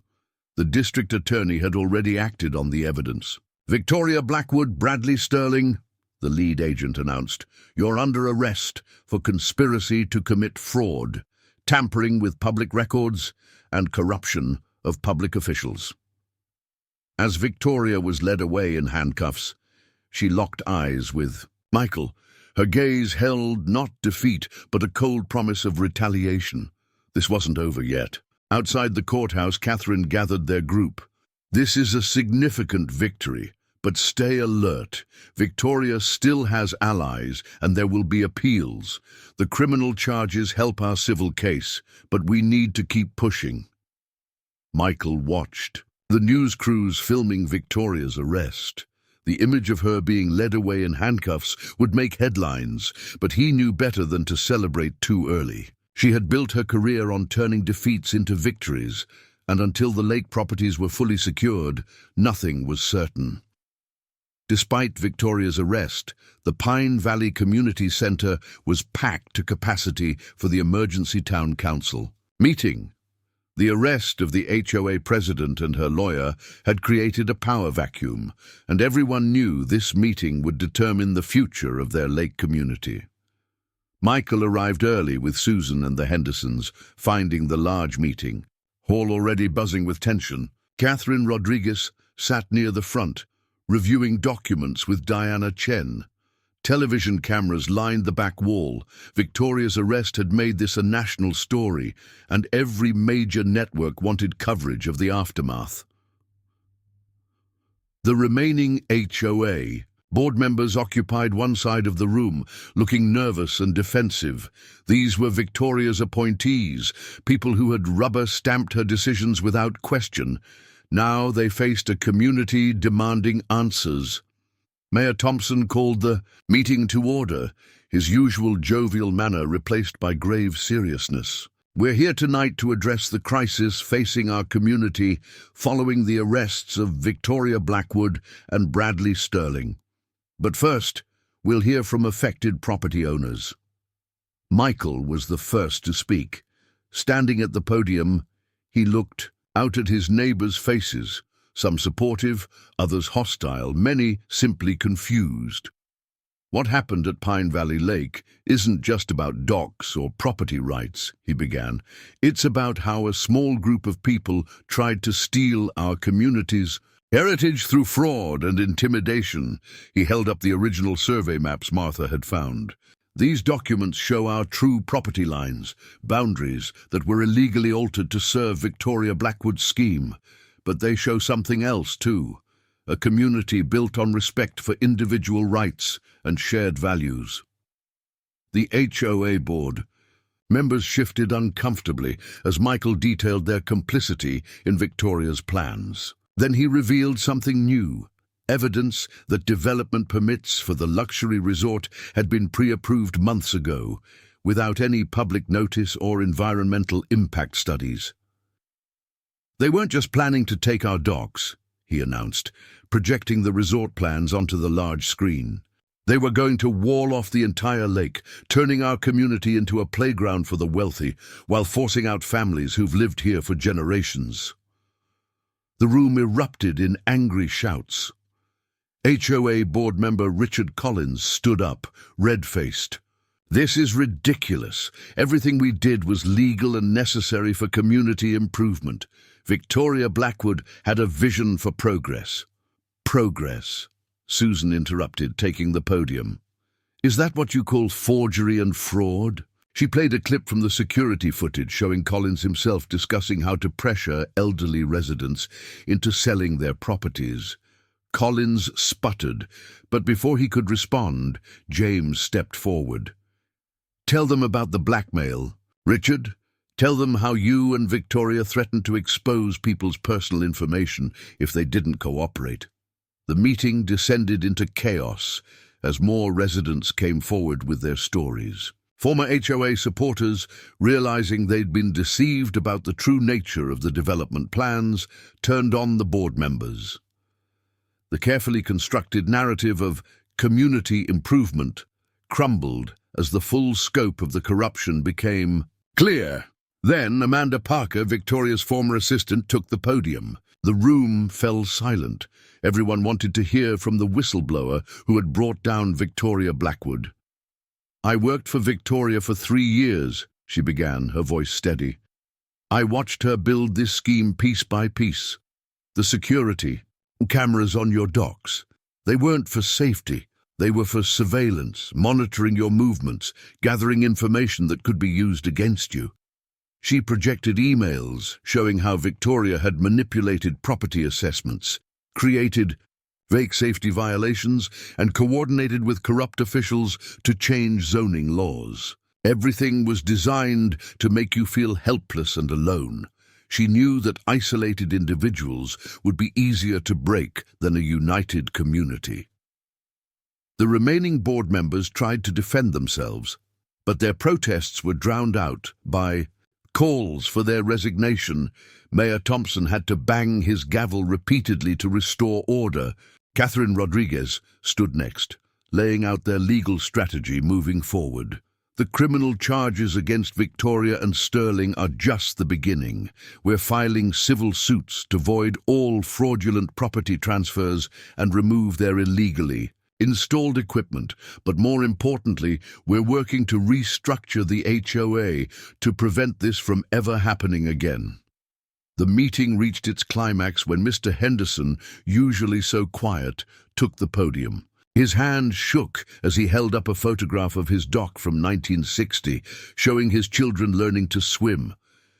"This is what they wanted to destroy," he said, his voice thick with emotion.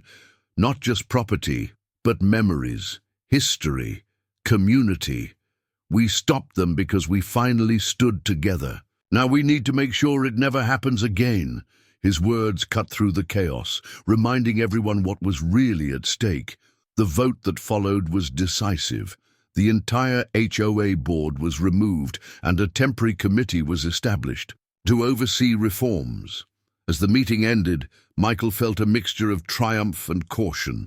They had won this battle, but he knew Victoria Blackwood wouldn't go down without a fight.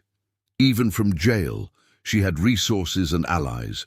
Outside, camera crews interviewed residents while Catherine huddled with their legal team.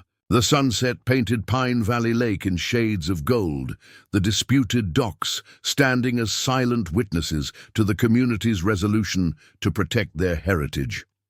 "It's not over," Susan said, reading his thoughts. "Victoria will have contingency. Plans." Michael nodded, watching as workers began removing the HOA's surveillance equipment from his dock. They had won the public battle, but the war for Pine Valley Lake's future was far from over. The collapse of Victoria Blackwood's network began 3 days after the town meeting. County Commissioner Harold Green, who had already resigned, agreed to cooperate with federal investigators in exchange for leniency. His testimony opened floodgates that threatened to wash away everything Victoria had built. Michael was in Catherine's office reviewing property restoration documents when the news broke. Green's confession implicated dozens of officials in multiple jurisdictions, revealing a corruption network far more extensive than anyone had imagined. "He's given them everything," Catherine said, watching the news coverage on her office television. Bank records, offshore accounts, recordings of meetings. Victoria wasn't just buying local officials. She had people on payroll in state agencies, environmental offices, even federal regulatory departments. Diana Chen burst into the office, clutching her laptop. "You need to see this," she said, pulling up a secure document folder. "My source in the DA's office just sent these. They've frozen 37 bank accounts connected to Victoria's operations. The money trail goes back years, through dozens of shell companies. The documents showed how Victoria had built her empire. She hadn't just corrupted officials.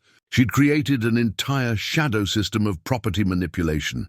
Every development project, every forced acquisition, every community improvement initiative had been part of a larger scheme to acquire and control valuable waterfront property across multiple states. "Look at these names," Michael said, scanning the financial records. "These aren't just local bureaucrats. There are judges, state representatives, corporate executives." A call from Susan interrupted their review. "Michael, something's happening at the HOA office. All these unmarked trucks showed up and people are removing boxes of documents." Catherine was already grabbing her coat. "That's evidence they're trying to destroy. I'll call the DA." When they arrived at the Evergreen Shores office, federal agents were already there, intercepting the trucks. The drivers claimed they were just moving office supplies, but the boxes were filled with documents marked for shredding, records of Victoria's dealings going back decades. "This was coordinated," Diana observed, taking photos of the scene. "Someone tipped them off about Green's confession. They're trying to clean house before the investigation expands." Throughout the day, more dominoes fell. 2 state judges recused themselves from cases involving Victoria's properties. The Environmental Protection Office announced an internal review of all permits issued for lakefront developments. Local news stations ran footage of officials hurriedly leaving government buildings with boxes of personal items. By evening, the scale of the collapse was staggering. Victoria's carefully constructed network of influence was unraveling, exposing years of systematic corruption. But with each new revelation came new concerns. "We need to move fast," Catherine advised during an emergency meeting with property owners. "Victoria's associates are desperate. They'll try to destroy evidence, move assets, cover their tracks. Some might even try to make deals with prosecutors before everything comes out." The Hendersons reported receiving strange calls from blocked numbers, vague warnings about reconsidering their position. Other property owners noticed unmarked cars conducting surveillance. Victoria might be in jail, but her organization was still active, still threatening. Late that night, Martha called from the county records office. "They're trying to access the historical archives," she whispered.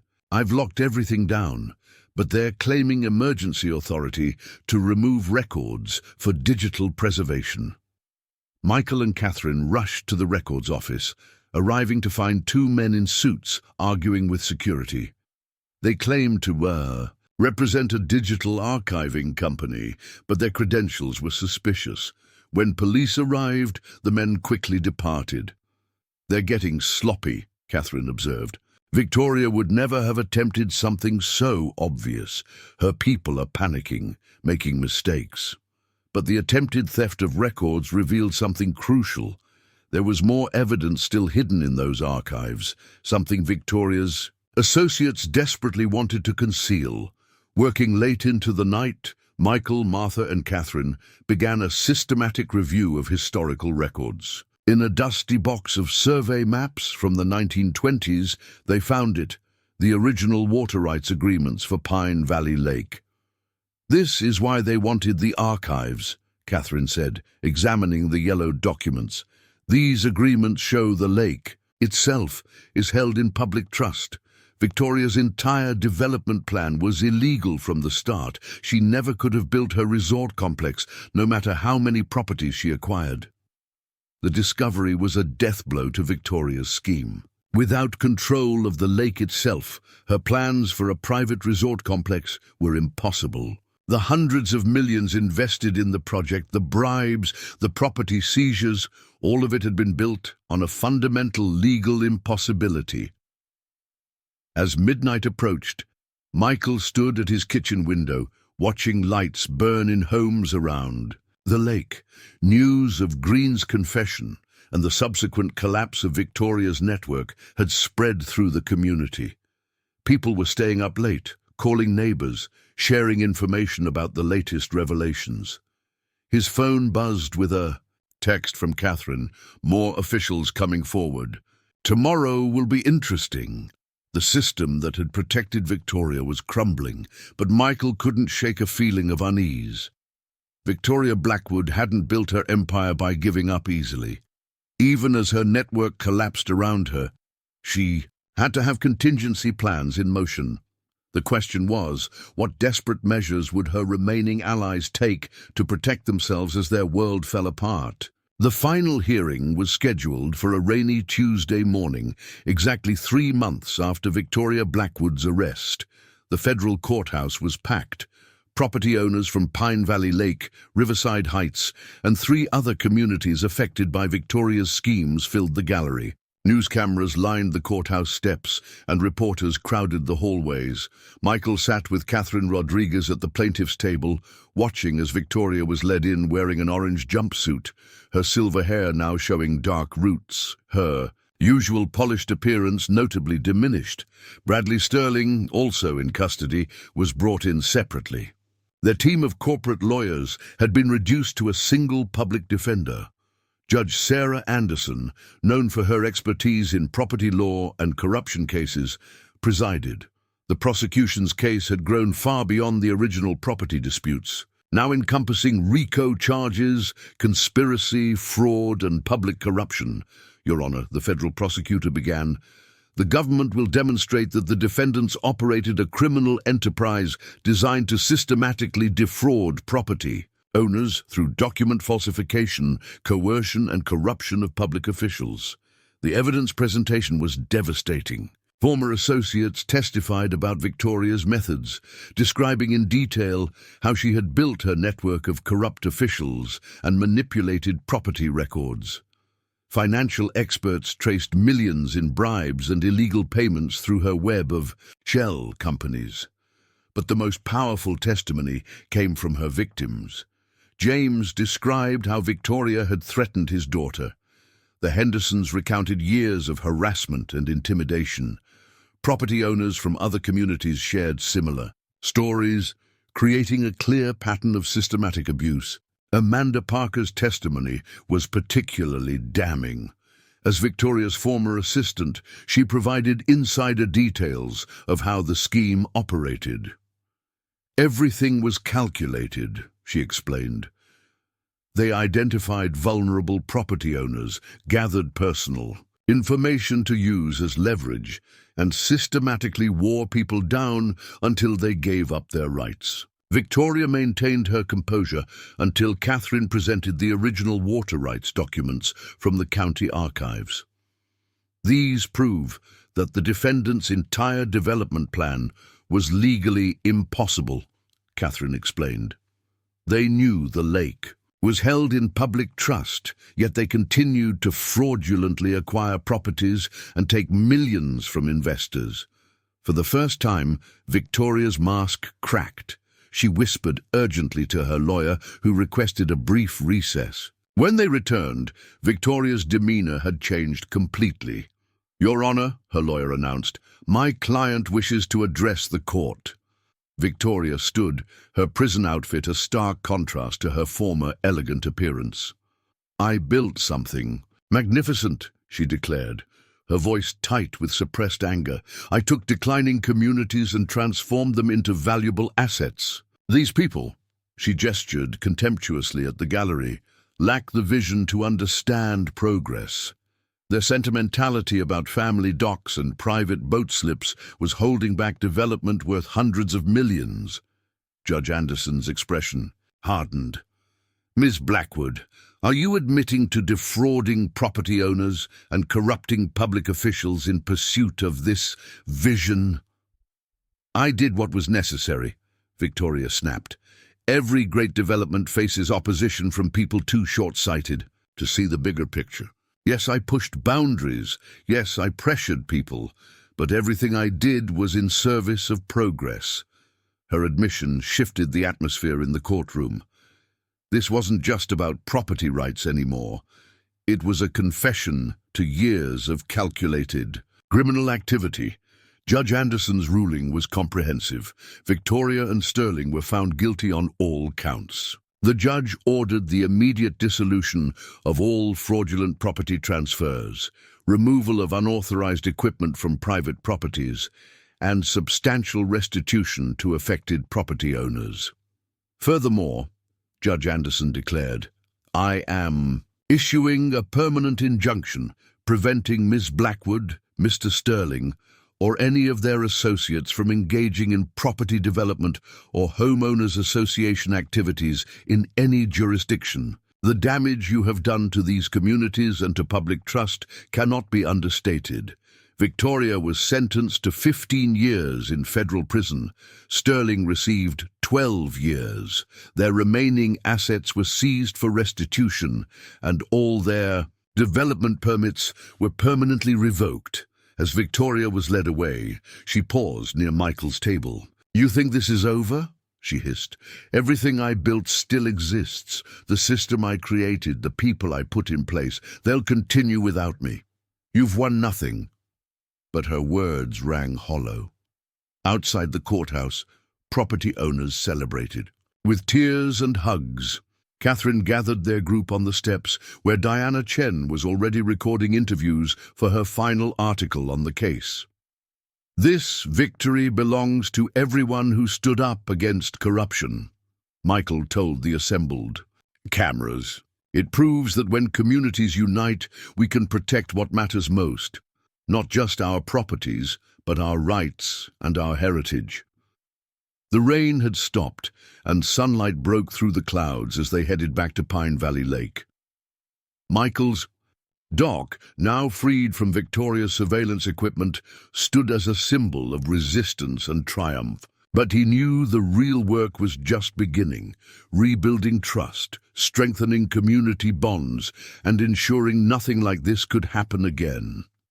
That evening, as neighbors gathered on his dock to celebrate, Michael reflected on Victoria's parting words. She was right about one thing: systems of corruption don't disappear overnight, but they had shown that such systems weren't invincible. When people stood together, even the most powerful corrupt networks could be dismantled.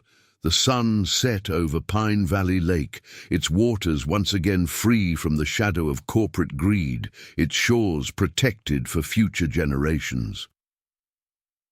The week after Victoria's sentencing, Pine Valley Lake began its transformation back to the peaceful community it had once been. Early morning found Michael on his dock, supervising workers as they carefully removed the last of the HOA's surveillance equipment. Each camera and lock they dismantled felt like another small victory. "Make sure you patch the holes properly," he instructed the workers. "This dock's been in my family for generations. Every board has history." The men nodded respectfully, taking extra care as they restored the weathered wood to its original condition. Susan appeared with coffee cups in hand, watching as the workers retrieved his grandfather's hand-carved sign from storage. "They found it in the HOA office basement," she explained. "Victoria kept everything she took from people, like trophies." The sign, reading Turner Family Dock, Estonda 1932, was weathered but intact. As the workers carefully remounted it in its original position, Michael felt a profound sense of rightness. It wasn't just a sign being restored, it was a piece of his family's legacy returning home. Throughout the morning, other property owners arrived to share their own restoration stories. The Hendersons had already replaced Victoria's metal benches with hand-crafted wooden ones similar to their originals. Tom Fletcher was rebuilding his boat lift according to his father's original design. Each small act of restoration helped erase the scars of Victoria's attempted takeover. Diana Chen arrived mid-morning, notebook in hand, documenting the community's recovery for her final article in the series. "The federal task force just released their preliminary report," she announced. "They've identified similar schemes in 12 other lakefront communities across 3 states. Victoria's network was even larger than we thought." Catherine Rodriguez had been busy coordinating the legal aftermath. She arrived with a stack of documents for property owners to sign, papers officially voiding all of Victoria's fraudulent claims and restoring original property rights. "The judge's order includes funds for restoration," she explained, spreading the papers on Michael's patio table. "Victoria's seized assets will cover removing their equipment and repairing any damage they caused. But more importantly, we've established new legal protections to prevent anything like this from happening again." The new protections were comprehensive. All future changes to lakefront property rights would require unanimous consent from affected owners. Property records would be digitally archived with multiple backups, preventing the kind of manipulation Victoria had orchestrated. Most importantly, the lake's public trust status was now permanently encoded in law. Martha, from the county records office, stopped by, carrying a special delivery, newly certified copies of all original property documents, now protected under federal court order. "No one will ever be able to alter these again," she said proudly. "Every property owner gets an official copy for their records." As the day progressed, more neighbors gathered on Michael's dock, sharing stories and plans for the future. James had decided to rebuild on his old property, which had been returned to him under the court's order. The fraudulent transfer to Victoria's shell company had been voided, and the court had awarded him additional damages for the forced relocation. "It'll take time to rebuild," he said, studying the empty lot where his house had once stood. "But this is home." Victoria couldn't change that, no matter how hard she tried. The sense of community that had emerged during their fight against Victoria was stronger than ever. Property owners who had once barely known each other now worked together, helping restore each other's docks and planning improvements that would benefit everyone while respecting private property rights. Susan had organized a committee to document the lake's history, collecting stories and photographs from long-time residents. "We need to preserve these memories," she explained, "not just for ourselves, but for future generations. What happened here, both the threat and how we overcame, it needs to be remembered." By late afternoon, Michael's dock had become an impromptu celebration space. Someone brought out old photographs showing the lake in earlier days. The Hendersons shared stories about community gatherings from decades past. Even some former HOA supporters came by, apologizing for their role in Victoria's scheme and offering to help with restoration efforts. But amid the celebration, Michael noticed something that kept him grounded. 2 properties down, a house still bore Victoria's surveillance equipment, its owners too traumatized by the experience to begin removing it yet. And across the lake, empty lots marked where some owners had been forced out before the truth emerged. Not everything could be instantly restored. Catherine pulled him aside as sunset approached. "We've won the big battle," she said quietly, "but there will be challenges ahead. Victoria's right about one thing: systems like hers don't disappear overnight. We'll need to stay vigilant." Michael nodded, watching the evening light play across the lake's surface. The water reflected the changing sky, just as it had for generations before Victoria Blackwood arrived and would for generations to come. His dock, now restored to its original state, stood as a testament to perseverance and the power of community. The victory wasn't just about defeating Victoria. It was about preserving something precious for the future. As darkness fell and neighbors lingered on his dock, sharing stories and making plans, Michael realized they had protected more than just property rights. They had defended the very soul of their community. The transformation of Pine Valley Lake continued over the following weeks. A late summer morning found Michael attending the first meeting of the newly formed Lake Conservation and Heritage Committee, held appropriately enough on his restored dock. Property owners from around the lake had gathered to discuss how to protect their community's future while honoring its past. Susan, elected as the committee's first chairperson, stood addressing the group. "We're not just rebuilding what Victoria tried to destroy," she explained.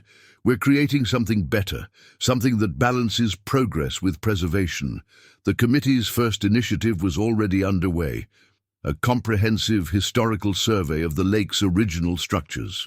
Martha had brought additional records from the county archives, and longtime residents shared stories passed down through generations. Each dock, boathouse, and lakefront property had its own history to preserve. "Look at this," Tom Fletcher said, unrolling a set of blueprints his grandfather had drawn in 1940. "These show how the original community docks were built to work with the lake's natural flow. Victoria's modern improvements would have disrupted patterns that took decades to perfect." The morning's agenda included reviewing proposals for responsible development guidelines. Unlike Victoria's imposed rules, these would be created with input from all property owners, focusing on preservation while allowing for necessary updates and maintenance. "The key difference," Catherine Rodriguez explained, having stayed on as the committee's legal advisor, "is that these guidelines protect individual property rights while promoting community benefits. No more top-down enforcement, no more arbitrary rules." James, now fully committed to rebuilding his property, shared architectural plans that demonstrated the new approach. His design incorporated traditional elements while meeting modern safety standards, proving that progress and preservation could coexist. "We're creating a template," he explained, pointing to specific features, something that shows how lakefront properties can be improved without losing their character or historical significance. As the meeting progressed, Diana Chen arrived, with updates from other communities affected by Victoria's schemes. "They're using Pine Valley Lake as a model," she reported. "Other lakes are forming similar committees, establishing their own protection guidelines. What happened here is inspiring change across the state. The committee's work extended beyond physical restoration. They were establishing a legal framework to prevent future attempts at corporate takeover.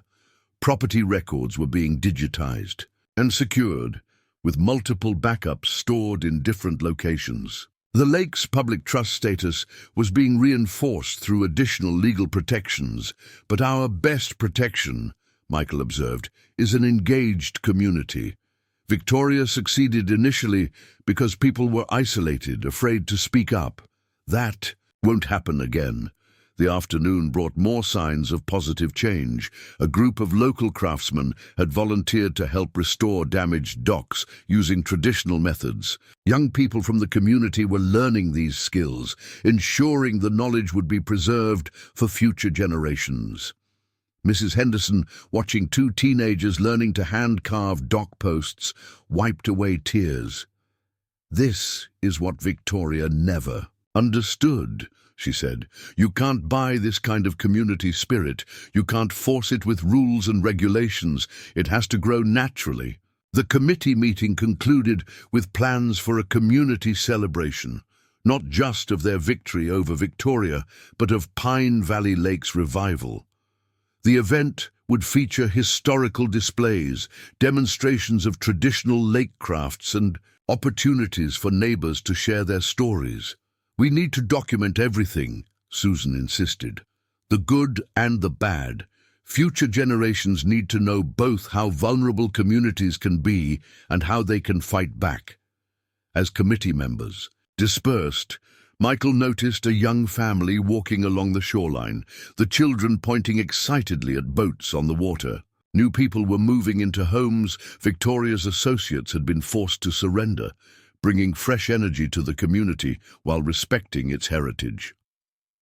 Catherine lingered after the meeting, reviewing legal documents for the new guidelines. "You know," she said thoughtfully, "what you've created here goes beyond just protecting property rights. You're building a model for how communities can preserve their character while still evolving." The sun was setting as Michael walked his dock one final time that day. The water lapped gently against the pylons his great-grandfather had set. The restored family sign caught the evening light, its aged wood telling stories of generations past. But it wasn't just about the past anymore. The dock represented something new now, a symbol of community resilience, of people coming together to protect what mattered most. Victoria had tried to destroy that spirit, but she had only made it stronger. From across the lake came the sound of hammering as James continued work on his new home. Other docks were lit with evening gatherings of neighbors planning restoration projects. The community wasn't just rebuilding, it was reimagining itself, stronger and more united than before. The legacy of Pine Valley Lake was no longer in danger. Instead, it was being carefully preserved and thoughtfully extended into the future, protected by people who understood that true progress meant honoring the past while embracing positive change. On a crisp autumn morning, exactly 1 year after Victoria Blackwood's first threatening letter, Michael stood on his dock, watching the sunrise paint Pine Valley Lake in shades of gold. The restored structure felt solid beneath his feet, every board and piling a testament to both history and renewal. He'd come early to prepare for a special occasion. His daughter Emma was bringing her children to visit for the first time since the conflict had ended. The past year's battles had kept them away, But now it was time to share the dock's legacy with its next generation of stewards. As Michael set up his father's old fishing poles, he reflected on how much had changed. The aggressive security cameras and metal gates that had once defaced his dock were gone, replaced by the familiar worn wood and handcrafted details that told his family's story. His grandfather's carved sign caught the morning light, its weathered surface holding decades of memories. "Dad!" Emma's voice carried across the morning air as she walked down the path, her two children running ahead eagerly. 10-year-old Thomas and 8-year-old Sarah had heard stories about their great-grandfather's dock, but this was their first chance to see it fully restored. "Is this really where great-grandpa built it?" Thomas asked, running his hand along the ancient railings. "All by himself?" Michael smiled, leading them to the spot where his grandfather had first begun construction during the Great Depression. "Right here," he said, pointing to the foundation posts. He carved his initials into each piling. "Want to see?" The children crouched down, excitedly discovering the faded JT marks that had survived nearly a century of weather and waves. Sarah traced the letters with her finger, forming a connection across generations. Emma walked the length of the dock, taking in all the restored details. "It's exactly like I remember from when I was their age," she said softly. "When you told me about Victoria trying to take it, I couldn't believe anyone would try to destroy something with so much history." Michael pulled out an old photo album he'd prepared for the occasion. The family gathered on the bench, the original his father had built, now carefully restored, as he showed them pictures chronicling the dock's history. There were black and white images of his grandfather's construction work, color photos of Emma learning to swim, and recent pictures documenting both Victoria's attempted takeover and the community's restoration efforts. "This is more than just a dock," Michael explained to his grandchildren. "It's a reminder that some things are worth fighting for, not just the structure itself, but what it represents. Family, community, standing up for what's right." As the morning progressed, neighbors began stopping by. The Hendersons brought their traditional morning coffee and homemade muffins. Susan arrived with her new historical documentation project, interviews and photographs preserving the stories. "Of Pine Valley Lake's residents, your dock story is chapter 1, she told the children, showing them the leather-bound book she was creating. "It shows how one family's stand against injustice helped save an entire community." James walked over from his rebuilt home, carrying his father's old fishing tackle. "Perfect morning for teaching these kids how to fish," he suggested. Soon, he was showing Thomas and Sarah how to bait hooks, sharing the same spots where generations had caught their first fish. The morning turned into an impromptu gathering as more neighbors joined them. Tom Fletcher brought his boat around, offering rides to the children. Mrs. Henderson shared stories about the lake's history that had the kids hanging on every word. The dock that Victoria had tried to turn into a sterile community access point was fulfilling its true purpose, bringing people together on their own terms. Diana Chen stopped by briefly, working on a follow-up story about communities recovering from corporate takeover attempts.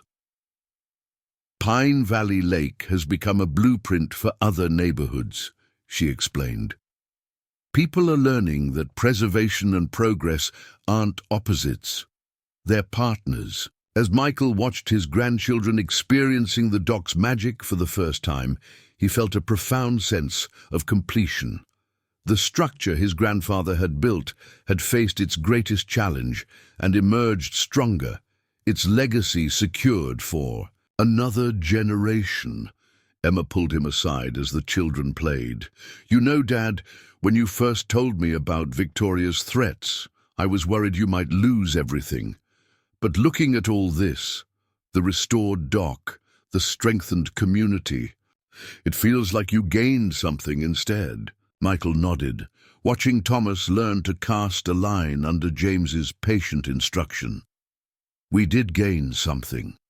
We learned that the things worth protecting, family heritage, community bonds, simple traditions, are stronger than any force.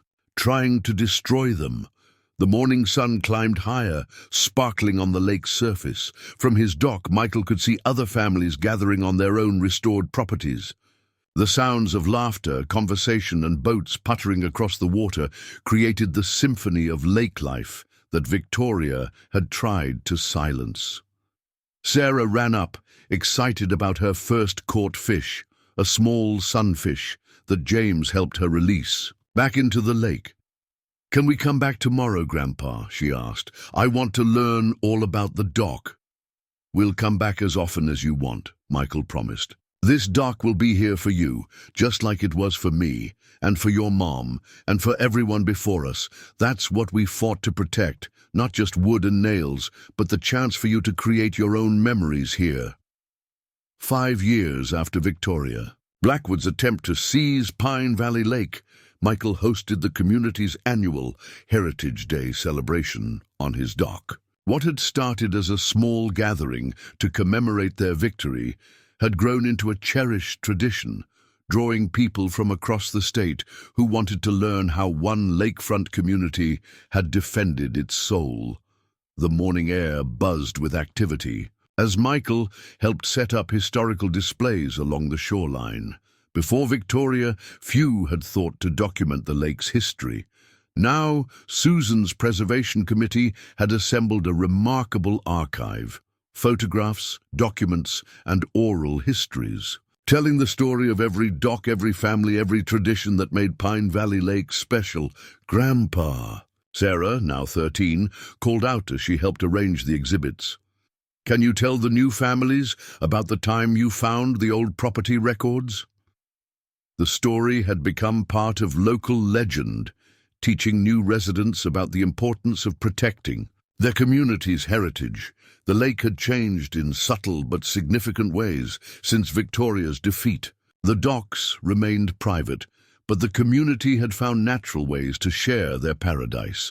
Informal gatherings replaced rigid HOA rules. Children learned to swim and fish from neighbors who'd been doing it for generations. The property rights they'd fought to protect had become the foundation for genuine community bonds. James, whose rebuilt home had become a model for historical preservation with modern amenities, led tours showing how lakefront properties could evolve while maintaining their character. "Victoria thought progress meant destroying the past," he told visitors. "We proved that real progress means building on your foundations." Diana Chen arrived with advance copies of her book, Standing Strong: How Pine Valley Lake Changed Property Rights in America. The community's fight had inspired legal reforms across the country. Catherine Rodriguez now specialized in helping other neighborhoods protect themselves from corporate takeover attempts, using Pine Valley Lake as a case study. "Your story gave people hope," Diana told Michael as she signed books. "It showed them that communities can fight back and win." The Hendersons, now in their 80s but still vibrant, had become the lake's unofficial historians. Their dock hosted daily gatherings where old stories were shared and new memories created. The security cameras Victoria had installed were gone, replaced by wind chimes Mrs. Henderson's grandchildren had made. Martha, retired from the county records office but still passionate about preservation, had helped establish a digital archive, ensuring no one could ever again manipulate property records undetected. "Sometimes," she told visitors, "protecting the future means keeping perfect records of the past." As evening approached, Michael stood at the end of his dock, watching boats gather for the annual sunset celebration.